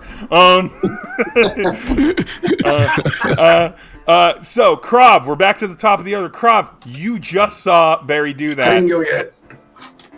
What? Yeah, you did. I didn't go yet. I thought you did. Oh, I thought you said back. I thought that was the Yeah, your second gun one for the jammed. order. No, that was Wrong Skataki. No, top of the order. Krav is first. Oh, yeah, that's right. Gotcha. Yeah, that's right. I'm getting Then it's you and Star. We're literally. Well, it was. Well, whatever. Either way. I'm or Star. literally in at you. the bottom of the list. Yeah, either way. Yeah. But So I am going to turn to Barry and give him and just like give him a smile, like give him a grin. Except, I'm a lizard, so it's just this terrifying, like toothy snarl. Barry, roll insight real quick. I've met lizard folk before. I'm well traveled. You are well traveled, but you've not met Gila monster folk. Like Krav is a unique person. Yeah. Nat 20. Nat 20. Barry, you smile right back at him. Yeah. Like my like lizard tongue kind of like shakes a little bit, and I'm just gonna like lay the hammer down on one of the other bandits. You get to roll with advantage because Barry actually responded correctly, Dandy. Barry's the first person that you get to see, like, you smile and he's like, yeah! And you're like, yeah! Nat 20. Nat 20. Oh! Jesus. Oh! The other bandit, so the second bandit, we'll call him. So roll your damage die, add an additional damage die, and add your strength 13. modifier. What? 13. Total? Yeah. Okay, so less impressive than Barry's I was never gonna be like that. cloud 22 or whatever dispersal. that. Less impressive than that. You just. How do you kill him? I'm gonna shout as I like bring my hammer up. I'm gonna shout, "Borgerzo!" And then I'm just gonna like lay it just like sideways across his face. So I just like it just connects. I hammer it. Mm-hmm. He flips over. He does kind of like this like double spin as he hits the ground. Poor Patience up there looks mortified by us just reveling in Like violence. monsters just. We are just like, we're just bathing in blood over here. You're just like, Jesus Christ. Like, I've never seen death before. Dandy, I gave it to Patience. I gave it to Camille when she did it. You mentioned your god's name that I gave you. Yes. Extra inspiration point. Nice. You can't rack up inspiration, can you? So in my game, I just use inspiration points like luck points, essentially retries. And Yes. so I allow it to happen, but there is a cap. There is a cap. Cool. I will just make a note here. And so now it's Star and Trapper. You both had a 21 on initiative, so you can discuss which one of you goes first. What are you doing? Are you throwing more fire? Are you doing something else, or? So I've got a healing word I want to cast as a bonus action. Krob, Barry, how y'all doing? I have 3 hit points. You might want to, Yeah, crop for sure. or you. I also sometimes, if you want to hear my suggestion about healing word, it's Yeah, a what's great up? way to get someone back up after they've been downed when they are risking death saving throws. Oh. Because of the way the game works mechanically, the difference between there's no negative hit points unless you are outright killed by an attack that does double your health. Yeah. So it's better to wait till someone is down and get them back up because of healing Sweet. word doesn't do a I'm whole gonna lot. do that then. Yeah, contrary or acknowledged on both sides of that. It's easier to go down when you're lower level. Your healing word has a base heal of 4. You minimum heal for 5. which is almost 1d4 half plus 4. of Krov's life. And the only damage he took was a nat 20, which allowed me to double roll the damage. Brandon is 100% correct. Healing word is strategy-wise best used as a raise-up. All right. But at this point, you could also use it legitimately in this way and almost get him back to full if you happen to roll a 4. So it's either way in this particular scenario, but if he goes down, you can flip him back up. Okay, so we rolled the same initiative, so we're kind of on the same wavelength. I go, Star, do something cool and then run back here real quick. All right. So specifically that. Wait, what happened to that second bandit? Second bandit got put down. He's dead. There's only one bandit left. The human and the half orc that flipped, and the human Papa is pretty fucked up. All right, but the half orc is going out of the cave towards our back support. Yep. And I just saw two spectacular feats of murder in front of me. Yeah. So I'm gonna pivot to her and let off a crossbow. Okay. Bolt. You're gonna crossbow him. Oh shit! I got a nat 20. Nat Hell 20. yeah. Beauty. All right. So nat 20. This half orc. This half orc again. Double your damage die roll, but only add your bonus the one time. Right. So that's 12. Whoo. All right, she is struggling. She's hurting, but she is not down. But These you fuckers definitely are tougher than I thought they'd be. Yeah. Yeah. You're not going to find a group of people that can't You're lucky that the half orc doesn't seem to have racial abilities. It's not based off of her focus. She does not rage, if you will, to take half damage. No, but half orcs have an ability where if they drop to 0, they can instead drop to 1. Not with the amount of damage that was done to the other sister. But this one, yes, that can absolutely happen. Nonetheless, she is not down. That was great. Didn't you run over to Trapper? You could do it while avoiding any attacks of opportunity. Cool.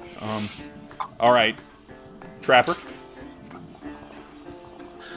Well, I guess what I was playing, it makes a lot less sense if she's almost dead and there's only one person left. Well, hold on. There's no. Okay, yeah, there's one. Bandit, the father's still there. There's a bandit. There's Papa, and there's her. Okay, cool. So I say, "Hey, y'all remember this one?" I put my arms up, and I'm okay. Let me make sure I get the range right. So I'm going to cast on a 20-foot square. Yep. That That is whatever the 20-foot square that has the least amount of my party in it, and the most, but still all of the orcs. Mm-hmm. Wisteria vines are going to start coming out of the ground and wrapping around everyone's legs and grabbing them down and then cinching them down right as I roll to see how well it does. Oh, wait. Do I roll on this one? I think everyone might just... I think it just beats your spell DC.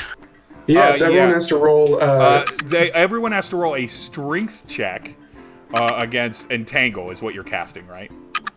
Yeah. Am I in the range of that? Beat 14 on a strength throw. So the way that I've lined who is it up currently engaged is the people that are in range in that are Barry, Krov, and I think that's it. So it's Barry and Krov roll strength checks. Those are good people to roll strength. By the way, because I'm raging, I get advantage on strength saving throws. And you got to beat a 14. 14. And then it's the same roll to save on your next try. Otherwise, it's just difficult terrain. And I rolled 2 13s. Oh! And I rolled an 11. Okay, so Did you let me get roll the other one though? The Nice high rolls from the orcs, I'm sure. Let me roll for the half orc.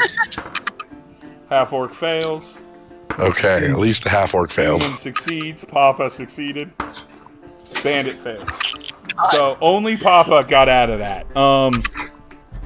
Creature in the area when you cast a spell must succeed a strength check. Creature restrained by the plants can use its action to make a strength check against your spell and save. On success, it frees itself. So what happens is that they can't really attack. They are restrained fully. Well, they have to use their action to do it. Are we restrained, or is our movement 0? To try to get out. It says creature restrained. So you're restrained. Okay, so we can't even. Oh man, this is gonna fucking ruin me. Yeah, it's gonna end my rage. That's I thought that you got out of it. No. The only person that got out of it was Papa Human. I'm also going to ready an action. I'm going to ready healing word as a bonus action. If I do that, can I take that at a future time if Krav drops? No, because you took your action this round, it would just have to come around. Fortunately, healing you're very high action. in the turn error. Even if it's a bonus action, you can't split up your actions that far. But you could take it now if you're worried about him dropping, especially because he's restrained. What do we think? Because he's restrained. The bandit is restrained, as is the half. I feel good about it right now. Only Papa Human. We really. Yeah, we just gotta take down Papa. Yeah, we will cross that bridge when we come to it. And he gets to make like coup de grace attacks on us now. Well, right now the bandit goes. Kastar, Trapper, and Krav have gone. So Bandit goes, the last remaining bandit who just watched his two buddies just die. And he's like, where the fuck is Peter? Fantastic matter. And he, what's his strength? What is his strength? The bandit fails his strength check, so he just does shit all other than complain.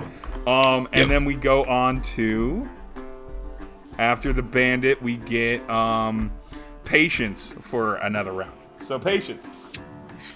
Man, fuck all of this. Okay, well, okay. I'm probably not close enough to touch anyone, but I could run up and touch someone. But then would I be entangled? No, it's rough terrain, which means that you wouldn't be entangled, but it would slow your move action. But y'all are close enough. I'm not going to punish you for that. You can touch Papa, right? So he's the one up front. No, I'm sorry. The half-orc is still there too, right? Yep. It depends on what Patience is deciding to do. Yeah, I think that Patience is honestly freaked out. Yeah. And like the thing didn't work, so she probably still in the booming voice goes, "Oh fuck," and like that's all she can manage. Oh, you're role playing the shit out of her. Okay. Yes, so this is a role playing game. Yes. This is that's fine. 100% fine. I'm not used to people playing their character all the way to the hilt with zero metagame, and I love it. That makes sense. Patience says, "Oh fuck!" Still in the huge voice. Roll for intimidate again. Okay. 18, 19, 20, 21, 22. All right. That intimidates Papa and everyone else that isn't on your party. So you do successfully do what you wanted to do last action. They are. So I think it's that she's like. So it's like, oh fuck, but they're probably like, she's powering up. Oh god. they're like that one hasn't done a lot. That's always the most dangerous one. The one that doesn't act very quickly. They're charging. Papa now goes to the nearest enemy, which he saw the sword blow of into Krav, so he's gonna go to try and attack Krav, but because he's intimidated, he does it with disadvantage. Well, he would have done it normal. It cancels though. It cancels. You're right. It would have been canceled, but I rolled 2 7s exactly, which would definitely miss Krav. So he hits Krav, but it just bounces off his armor. It just bounces off. Yeah, he's just like real thick wisteria. Yeah. And everything. So he does nothing but just yell at you, and he's like, "You fucking fucks!" And then these aren't eloquent bandits. So these aren't an elegant thieves group. So next would be Skitaki. Okay, so Half orc mage or caster of some sort is still up. One bandit and Papa. I drop my rifle, draw both my short swords, and charge for a flurry of attack. Yeah. To who? To the mage. All right. You get to attack. The mage was entangled, so you get to attack with advantage. Okay. I feel like it's going to take some real Greg dice to fail this one. I tried of my advantage, so I'm rolling 2 attacks, so a total of 4 dice, because each one has advantage.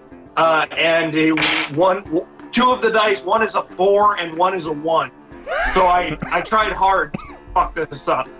But fortunately, the other is a 10 and an 18, which turns into a 16 and a 24. Okay, both of those hits. Should be enough.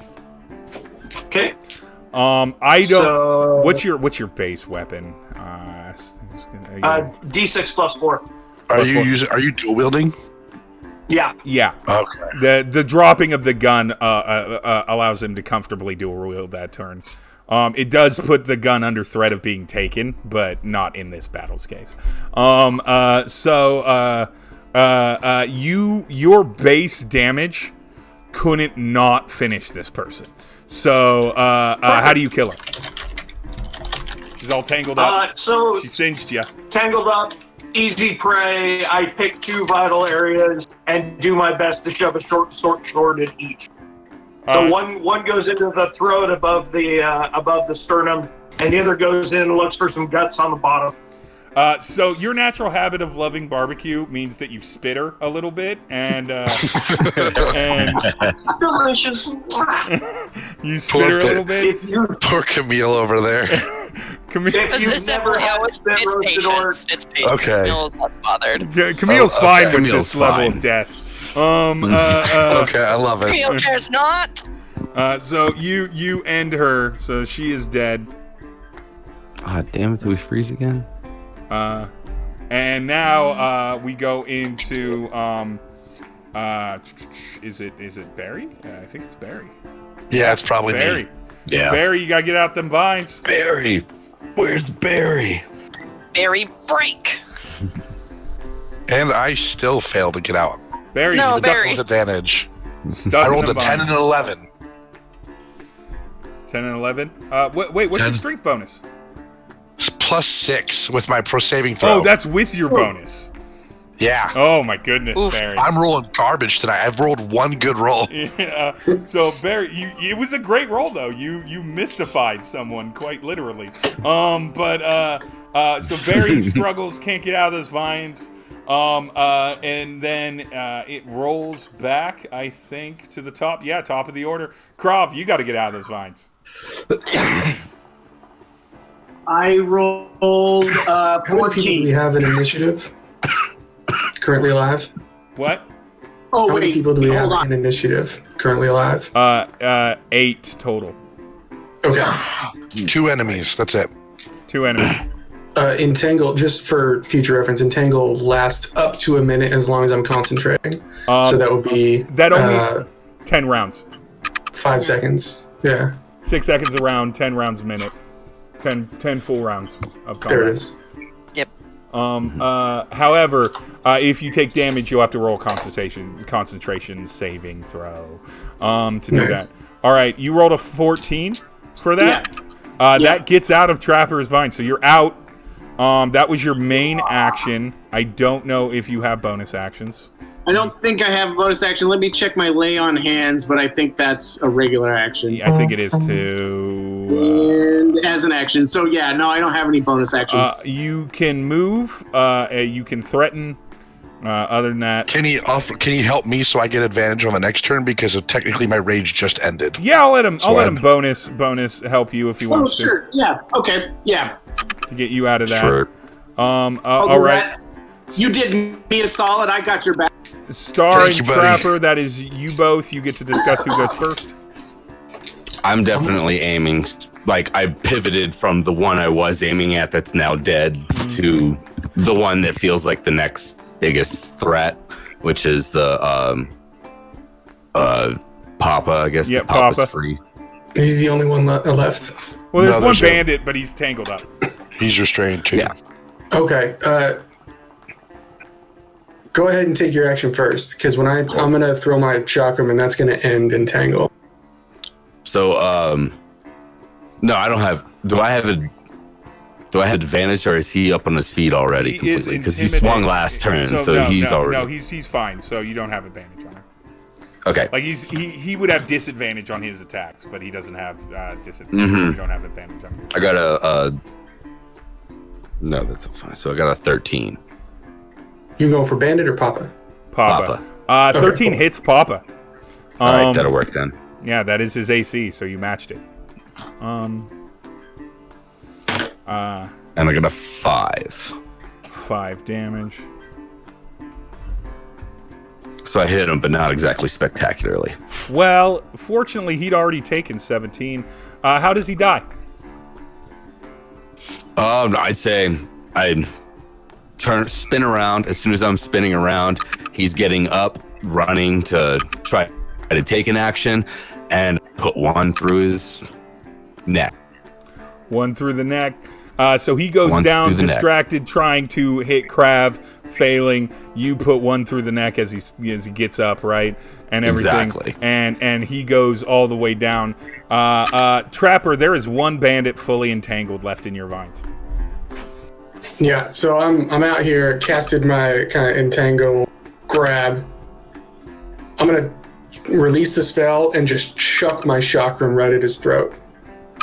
I think you can still attack while Yeah, concentrating. your concentration is not affected by your attack unless your chakra specifically says that. Oh, sweet. Okay, I figured that meant that You can that only had to be what my action maintain one was. concentration spell at a time, but you can maintain sweet. it as long as you have, as long as you aren't hurt and then fail a concentration save. Sick. Yeah. Then I just hucked that chakram right at his throat. All right, roll with advantage because he's down. All right. I don't trust my double die yet. It's rolling shitty. I think the weight might be off. Okay. First one's a 5. That's bad. Second one's a 2. So the chakra just bounces. Good thing I You didn't don't even use get my it double back. die. No, Let's see what the double die would have been. That is a 14 and a 6. That would have Or one of 14 those to 8 would have was hit. better. So the chakra attack fails. Bandit is sitting there, struggling. Does not notice that It you missed him. ricochets around the inside of the cave. Barely comes back. Yeah, it comes back, but it comes back at your feet. You don't even get to grab. It's a free action to grab it up, but you didn't even get it back in your hand. I'm gonna have to cast Mend on it after this. The bandit is still restrained by these vines. Fails their save again. Should we capture this one too? Yeah, definitely. Patience. It is your go. Let's see. Technically, if he's restrained, combat can end. Yeah, combat Yeah. can end if you decide if you decide as a group to end it. Do we Yeah, I don't- do we all want to tie him up too? I'm sure someone else. Let's capture him. He's going I'm to okay with that. Yeah, we got about 12 seconds left before these vines wilt away. I didn't tell you all that. I'm still in the Josh, vines too. just to make sure you understand, it's 10 full rounds of everyone's turns. Yeah. Oh, Those vines I basically, thought it was 6 entangling seconds vines per turn. basically, if they work for essentially almost any combat. Very few combats go longer than a minute. Yep. Yeah. So when you're thinking something lasts for a minute, just think it lasts for basically the fight usually. Basically Okay. forever. You're levels away from a combat ever taking much longer than Yeah. I think that the only thing I think Patience would probably do is probably try to cut Barry out of the vines if he's still in them. that's fine. You can do that Cool. if you've decided to end combat. Well, I mean, at that point, you can cut him away from the vines, and then work on tying up the person separate from the vines so the trapper can release the spell. And everything. So y'all tie up the bandit. Yeah, I gotta clench my butthole to keep that going. So as soon as you get done, We got plenty of rope between us. So type, yeah, everyone should have at least 50 length of rope, or if you don't already, you will. Plenty. So you got them all tied up. Pete's over by the trash pile. He's in there. What do y'all do? By the way, congratulations. First combat successful. Nobody went down, and as you saw from their attacks, there were attacks that absolutely could have burned a few of you right on up. Totally. If that lawless sister with the spells had been able to go another round without a strength check to get out of those vines, it would have not been good. I'm gonna check the wagon for the stolen goods. Yeah. I think that's also where patience is headed. Healing. I'm gonna go around the perimeter of the cave and see if there's anything else stashed anywhere. Okay, who? And also, I'd say save your spell. We can heal with a short rest. Yeah. Oh yeah, that's fair. I can recharge that with a short rest too. So Okay. yeah. Good. Either. So, Nice. I'm going to go with Josh's initial instinct. Josh, cast your healing, roll 1d4, +4. That makes sense. That's a 5. So 5. Add 5 to your hit points, Krav. Always play like there isn't... With me, do not play like one combat is the only combat you do.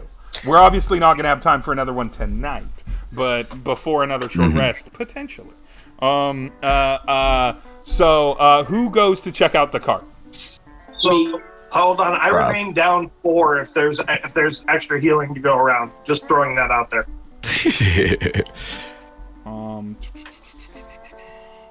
I And don't I'm know. assuming I'm free and this guy's tied up. Let me. Yeah. Okay. Yeah, you've been cut out. So, All right, I'm going to coup de grace the remaining corpses just to be sure. Well, the ones that aren't missed or missing chests. And then let's explore the cave. I was going to say we could probably take these two back to town for a bounty. Yeah, that's what I'm thinking too. Yeah. That's a good idea. So you got that. Do all of you eventually explore the cave? Yeah. Yeah. All right, I have stuff. So if perception, investigate, or insight, whatever your highest skill is, roll for that, all of you. Oh, yeah. Perception, investigate, or insight. I rolled a 19 on perception. 24 insight. 16 investigation. 22 perception. 14 perception. Okay. 19 perception. Did anyone roll below a 12, basically? No. Nobody Doesn't rolled. sound like it. Okay, since you all succeeded, I am going to list a number of items, one by one, and understand none of these items are amazing, but they all are all here. Number one, you do find the harp, and you do find the strongman's thing, but you find a number of other stuff. There's some jewelry and like nice-looking equipment, some jugglers, batons, and things like that. There are a couple weapons, but they are basic weapons. They're not anything better than what you would have. But these are things that the Barker didn't really tell you about. Number one, Patience, you notice a small little cage with some ventilation in it. It's about 2 feet by 2 feet, and it has like little air holes in the top of it. But otherwise, it's a box that's kind of closed It's up. too But it's not small to locked. be the tabaxi carrier. I will investigate that once everyone's gotten their stuff. No. This is just you just happen to find it. You can discuss. I don't issue it hard to anyone. I'm just saying who sees the thing first. I want to open it. It has. Look and peer inside. You look inside of it. There's a frog. the There's small a ventilator frog in box. there. The frog starts singing a classic Waters Wealth melody to you about Hello, my finding the baby. girl at the Hello, my dance. Yes. Hark there, my darling. Hark there, my hon. Kiss it and see what happens. Oh. There is a small machine that is constantly rotating and turning. It seems to have no power source whatsoever. It is like almost a desk tchotchke size, but it is just constantly at the same exact rhythm unless you physically touch it to stop it. And then if you spin it again, it just starts doing that. Trapper, you find 3 acorns. That catch your eye that don't look like normal acorns, but I don't think you have identify magic or anything like that on you. I do have detect magic. Do you have detect magic? No, you don't have an identify spell though.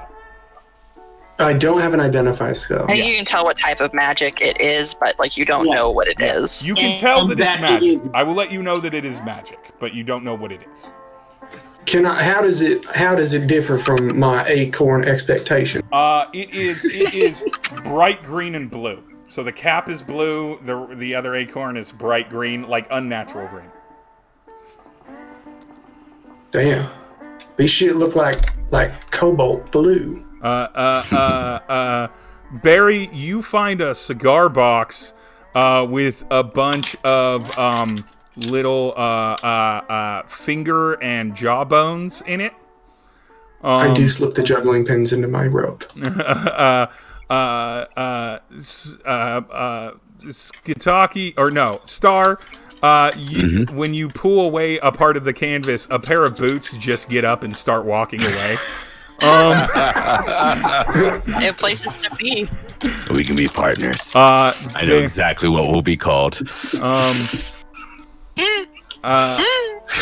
Make sure it's not like an invisible bandit first. Yeah, that's what I'm thinking. Krob, you find the most beautiful dress. It is a gorgeous dress. It is a sundress, and everything. Krob, you don't. Do you sense magic? You only sense good and evil, right? Only good and evil. Yeah. Okay, it is neither good nor evil. And then who has a when star? He casts that, he can sense anything within a 60-foot range. So is anything else pinging as good or evil to him? I don't know. Do you cast it? No, I'm saying when he casts it, it detects anything good or evil within 60 feet. Oh of him. no! This was the only. He single already spot. cast it. Yeah, he cast it. This was the only spot he clocked with it. What size is the sundress? So it's Krob. When you're holding it, it looks like it would fit you. Oh, it wouldn't fit me then.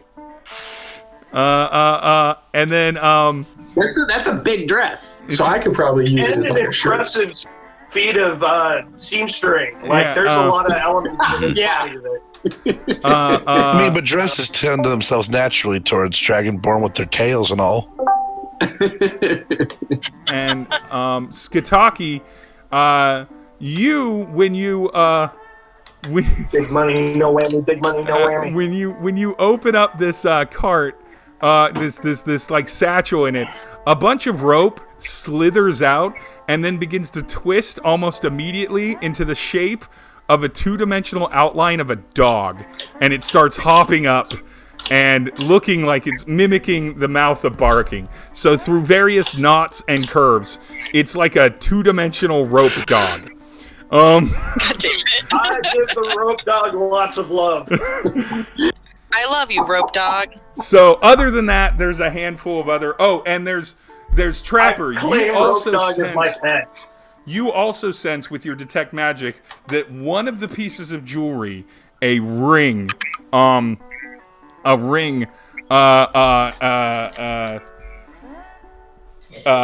sits there, and you know that it's magical, but you don't know what it does. All the rest of the jewelry that you found is just normal jewelry, and it's neither rich nor super poor. It's some of it's costume, some of it's just like basic silver. I said, hey, let me check that out, and I put it on my finger. Which finger do you put it on? I put it on my left pinky. Your left pinky. Presumably, it's not going to fit one of the other ones. So you put the ring on your left pinky. It fits it perfectly. All of you that look at Trapper's face see suddenly on this coyote face a giant, long, thick, brillowy mustache just starts expanding out from his snoot, and then beneath that, the most like brushy like shock of angry beard hair just grows out of his fur. It's not his fur. No, this is humanoid flesh pubic hair level hair, but they are long, and when I say long, it goes down. So on Trapper, because he's so tall, it doesn't go down to the floor, but it's 5 feet of facial hair. Hot damn! Right. That was dope. I take it Well, I off. think we figured out the secret of the bearded lady. I immediately say, hot damn, that was dope, and I take it off. And let's get on to see what happens. The hair immediately recedes back into your face. Holy shit, y'all. I found a beard ring. Let me try. Yeah, try it out, dude. Here, Crab, go. Crab, what finger do you put it on? I'll put it on my forefinger. I'm so amped to see what happens. I don't even think he got follicles, dude. A beautiful, like, sinister 1920s mustache curled village stash. Bro, I didn't even know you could go for a hair. That ring is dope. I'm going to giggle, but it comes out as like this weird, like chuckly roar. All right, I go. Patience. If you blow fire with that, are you gonna light your own mustache? I think she takes it, and I think she does an arcana check on it first. Arcana check on it. No, you can only do that if you try a taunt. It's a roll. Give me a second. I don't put. Roll your arcana check. After the last time, I do not put anything on myself before I check it. Oh God, I got like a 10. You're pretty sure it grows facial hair, but you don't know. She puts it on her thumb. She puts it on her thumb. A Tony Stark like perfect devil goatee grows on so it's got like a little bit of sharpness at the mustache and then straight down to like a little bit of point on the goatee grows on Patience's face. All right, this ring is. Yeah, you look dope. This ring is cool as fuck. You look super. You are quite dashing, Patience. Quite dashing. I probably got a lot of time to play with this cool magic ring though. But Krav, you should put on that sundress because it looks magic as fuck. By the way, I wanted to also search through the pockets of all the people we just killed and had tied up for valuables. I'm chasing the boots. I was thinking that, but no, I was going to pounce on the boots. So I was going to use speed on agility. Okay, sweet, go for it. Do double speed and grab them. Yeah, so you got the boots. They don't struggle once they're up in the air. They just stay limp. But you quickly, because you notice, you try it out. The moment you put them down, they just start walking. You pick them back up again. Very soft boots. They are very soft suede leather boots. Oh, yeah. Just no structure. Should I try to see what happens when I put them on, though? Oh, geez, that's up to you. Can my feet fit into them? Yes. Amazingly so. I have awkwardly shaped feet. Kind of loose, you do have awkwardly stockings. shaped tabaxi feet, but they do fit in them. All right. The boots suddenly have a gentle amount of heel, like a 2-inch, like a 2-inch swashbuckler heel, which fits your foot a little bit better. And when you walk around in them, you notice that it's easier to walk. You don't know exactly to what extent, but the boots seem to be, when you begin to initiate the step, they seem to just want to take over. It's a little weird to get used to at first, because you're used to controlling your own walking, but they seem to want to help you. I'm not a big fan of moving without moving. Yeah. Star, looking sharp, dude. Crob, do you put on that sundress at Trapper's recommendation? Yeah, I am going to put on the sundress. So, Crob, you put on the sundress. I would love to say that it's just a beautiful sundress that happens to fit Crob. By the way, I want to point this out that we're all doing this while still probably caked thoroughly in blood. Oh, yeah. Some of us are caked thoroughly in blood. Yeah. The sundress, immediately perfectly shapes to Crob's body and becomes like this leather, like tartany, like tunic-y looking thing. And everything. It shifts in front of everyone's eyes to sort of blend with the style of clothes that Crob is wearing. It's still very much a dress. Like, it still has a scoop neck, and it still stops around where Crob's, like lower quads would be. But it changes its style to kind of match what Krav currently has on. Is it frilly though? Like how does it twirl? Does Krav like a frilly dress? No. Then no, it's gonna frilly. be like it's gonna be like a very pencil. like rustic and leather. Yeah, it's very utilitarian. Yeah. Cool with it.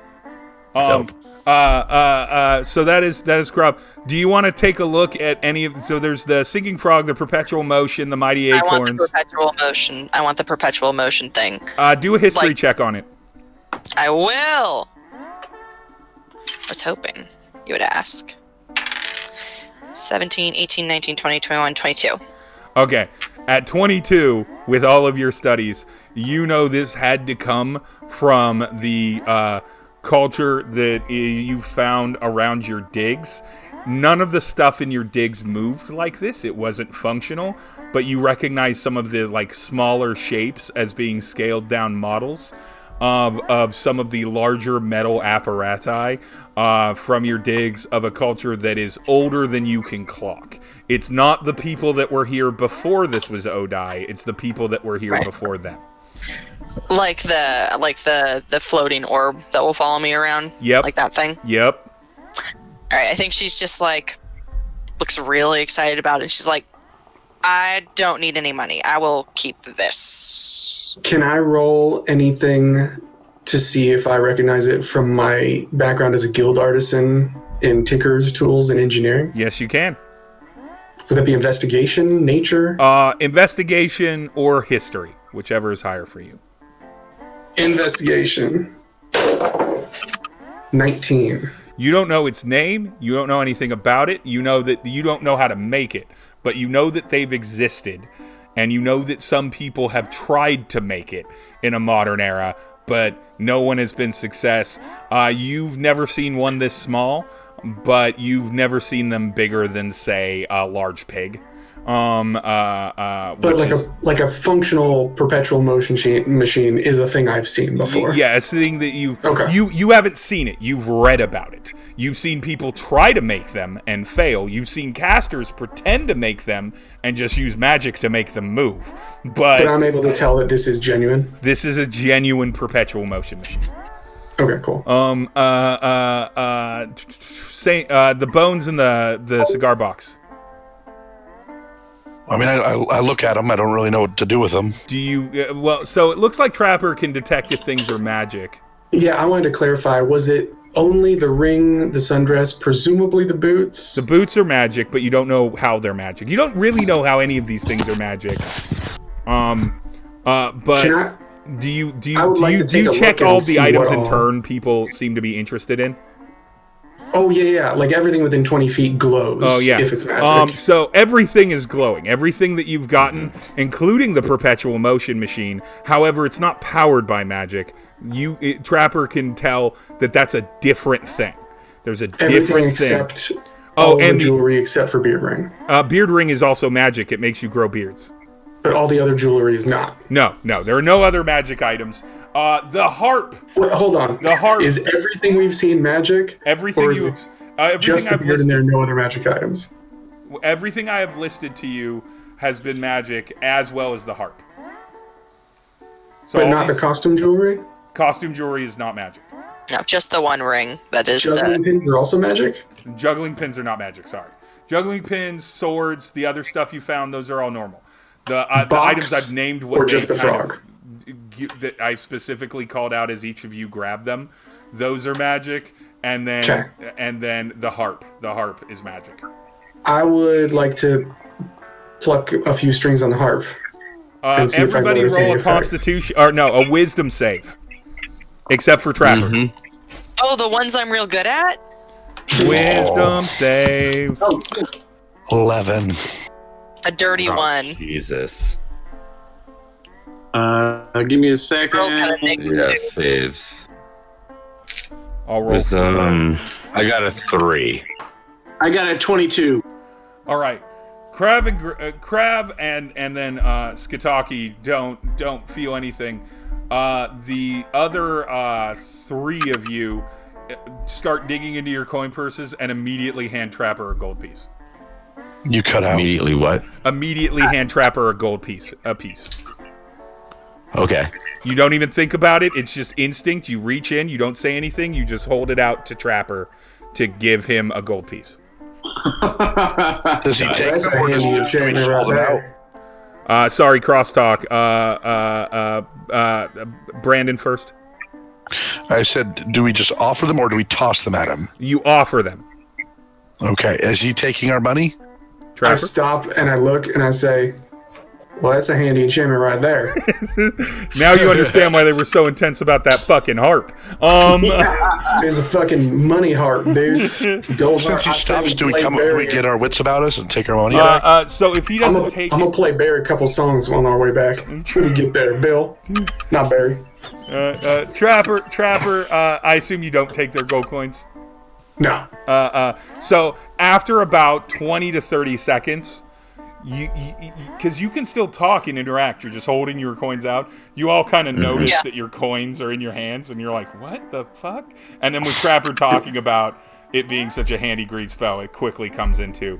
So because Greg is off and because it is 10 o'clock, and I do not want to keep anyone super late, and because the battle is ostensibly finished, we'll find out what you do with the bandits next time. They are both handily hogtied. There's two of them peed out by the trash pile. Hasn't been in view for all this, and then the bandit that watched his rest of his group die. Those items I will provide to you all in a list in the chat. You can decide amongst yourselves who holds on to what.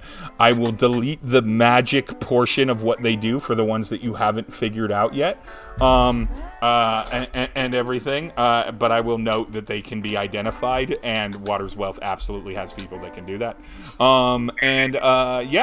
But this was your first combat, so congratulations, team. You survived your first combat with even a little bit of cross inconvenience with the entangling vines, but they did prevent a magic attack and a bandit attack.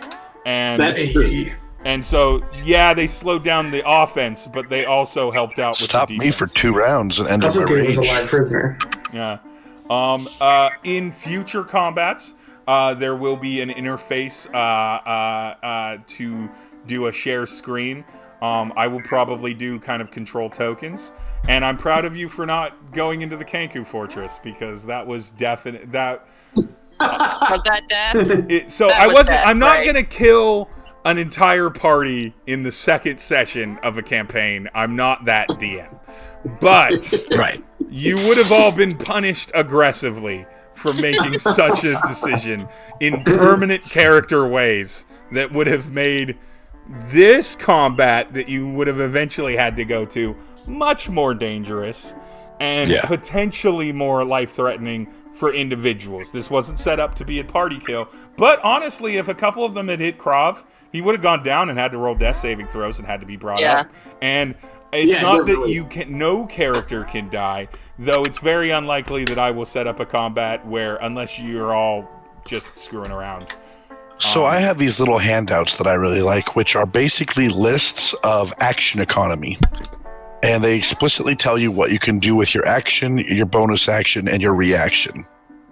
Yeah. So if any of you guys want that, we should probably put together a share folder of some kind.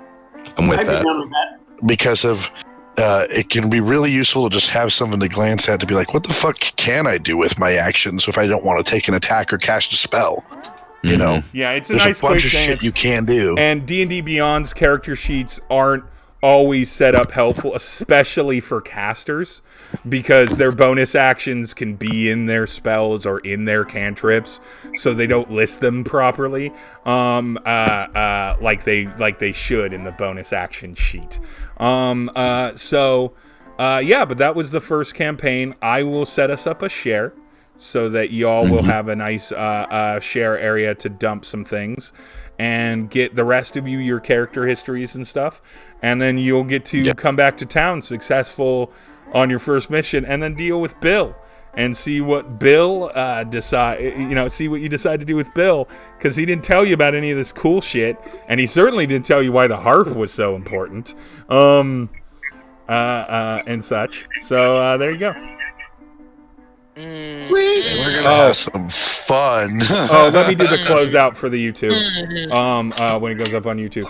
Thank you for watching Dying of Exposure Through the Mill. My name is Steve, and these have all been my wonderful adventurers on the second episode of Through the Mill. You can catch it live weekly on Twitch TV, twitch.tv/dying_of_exposure at 7:30 p.m. Pacific on Tuesday nights.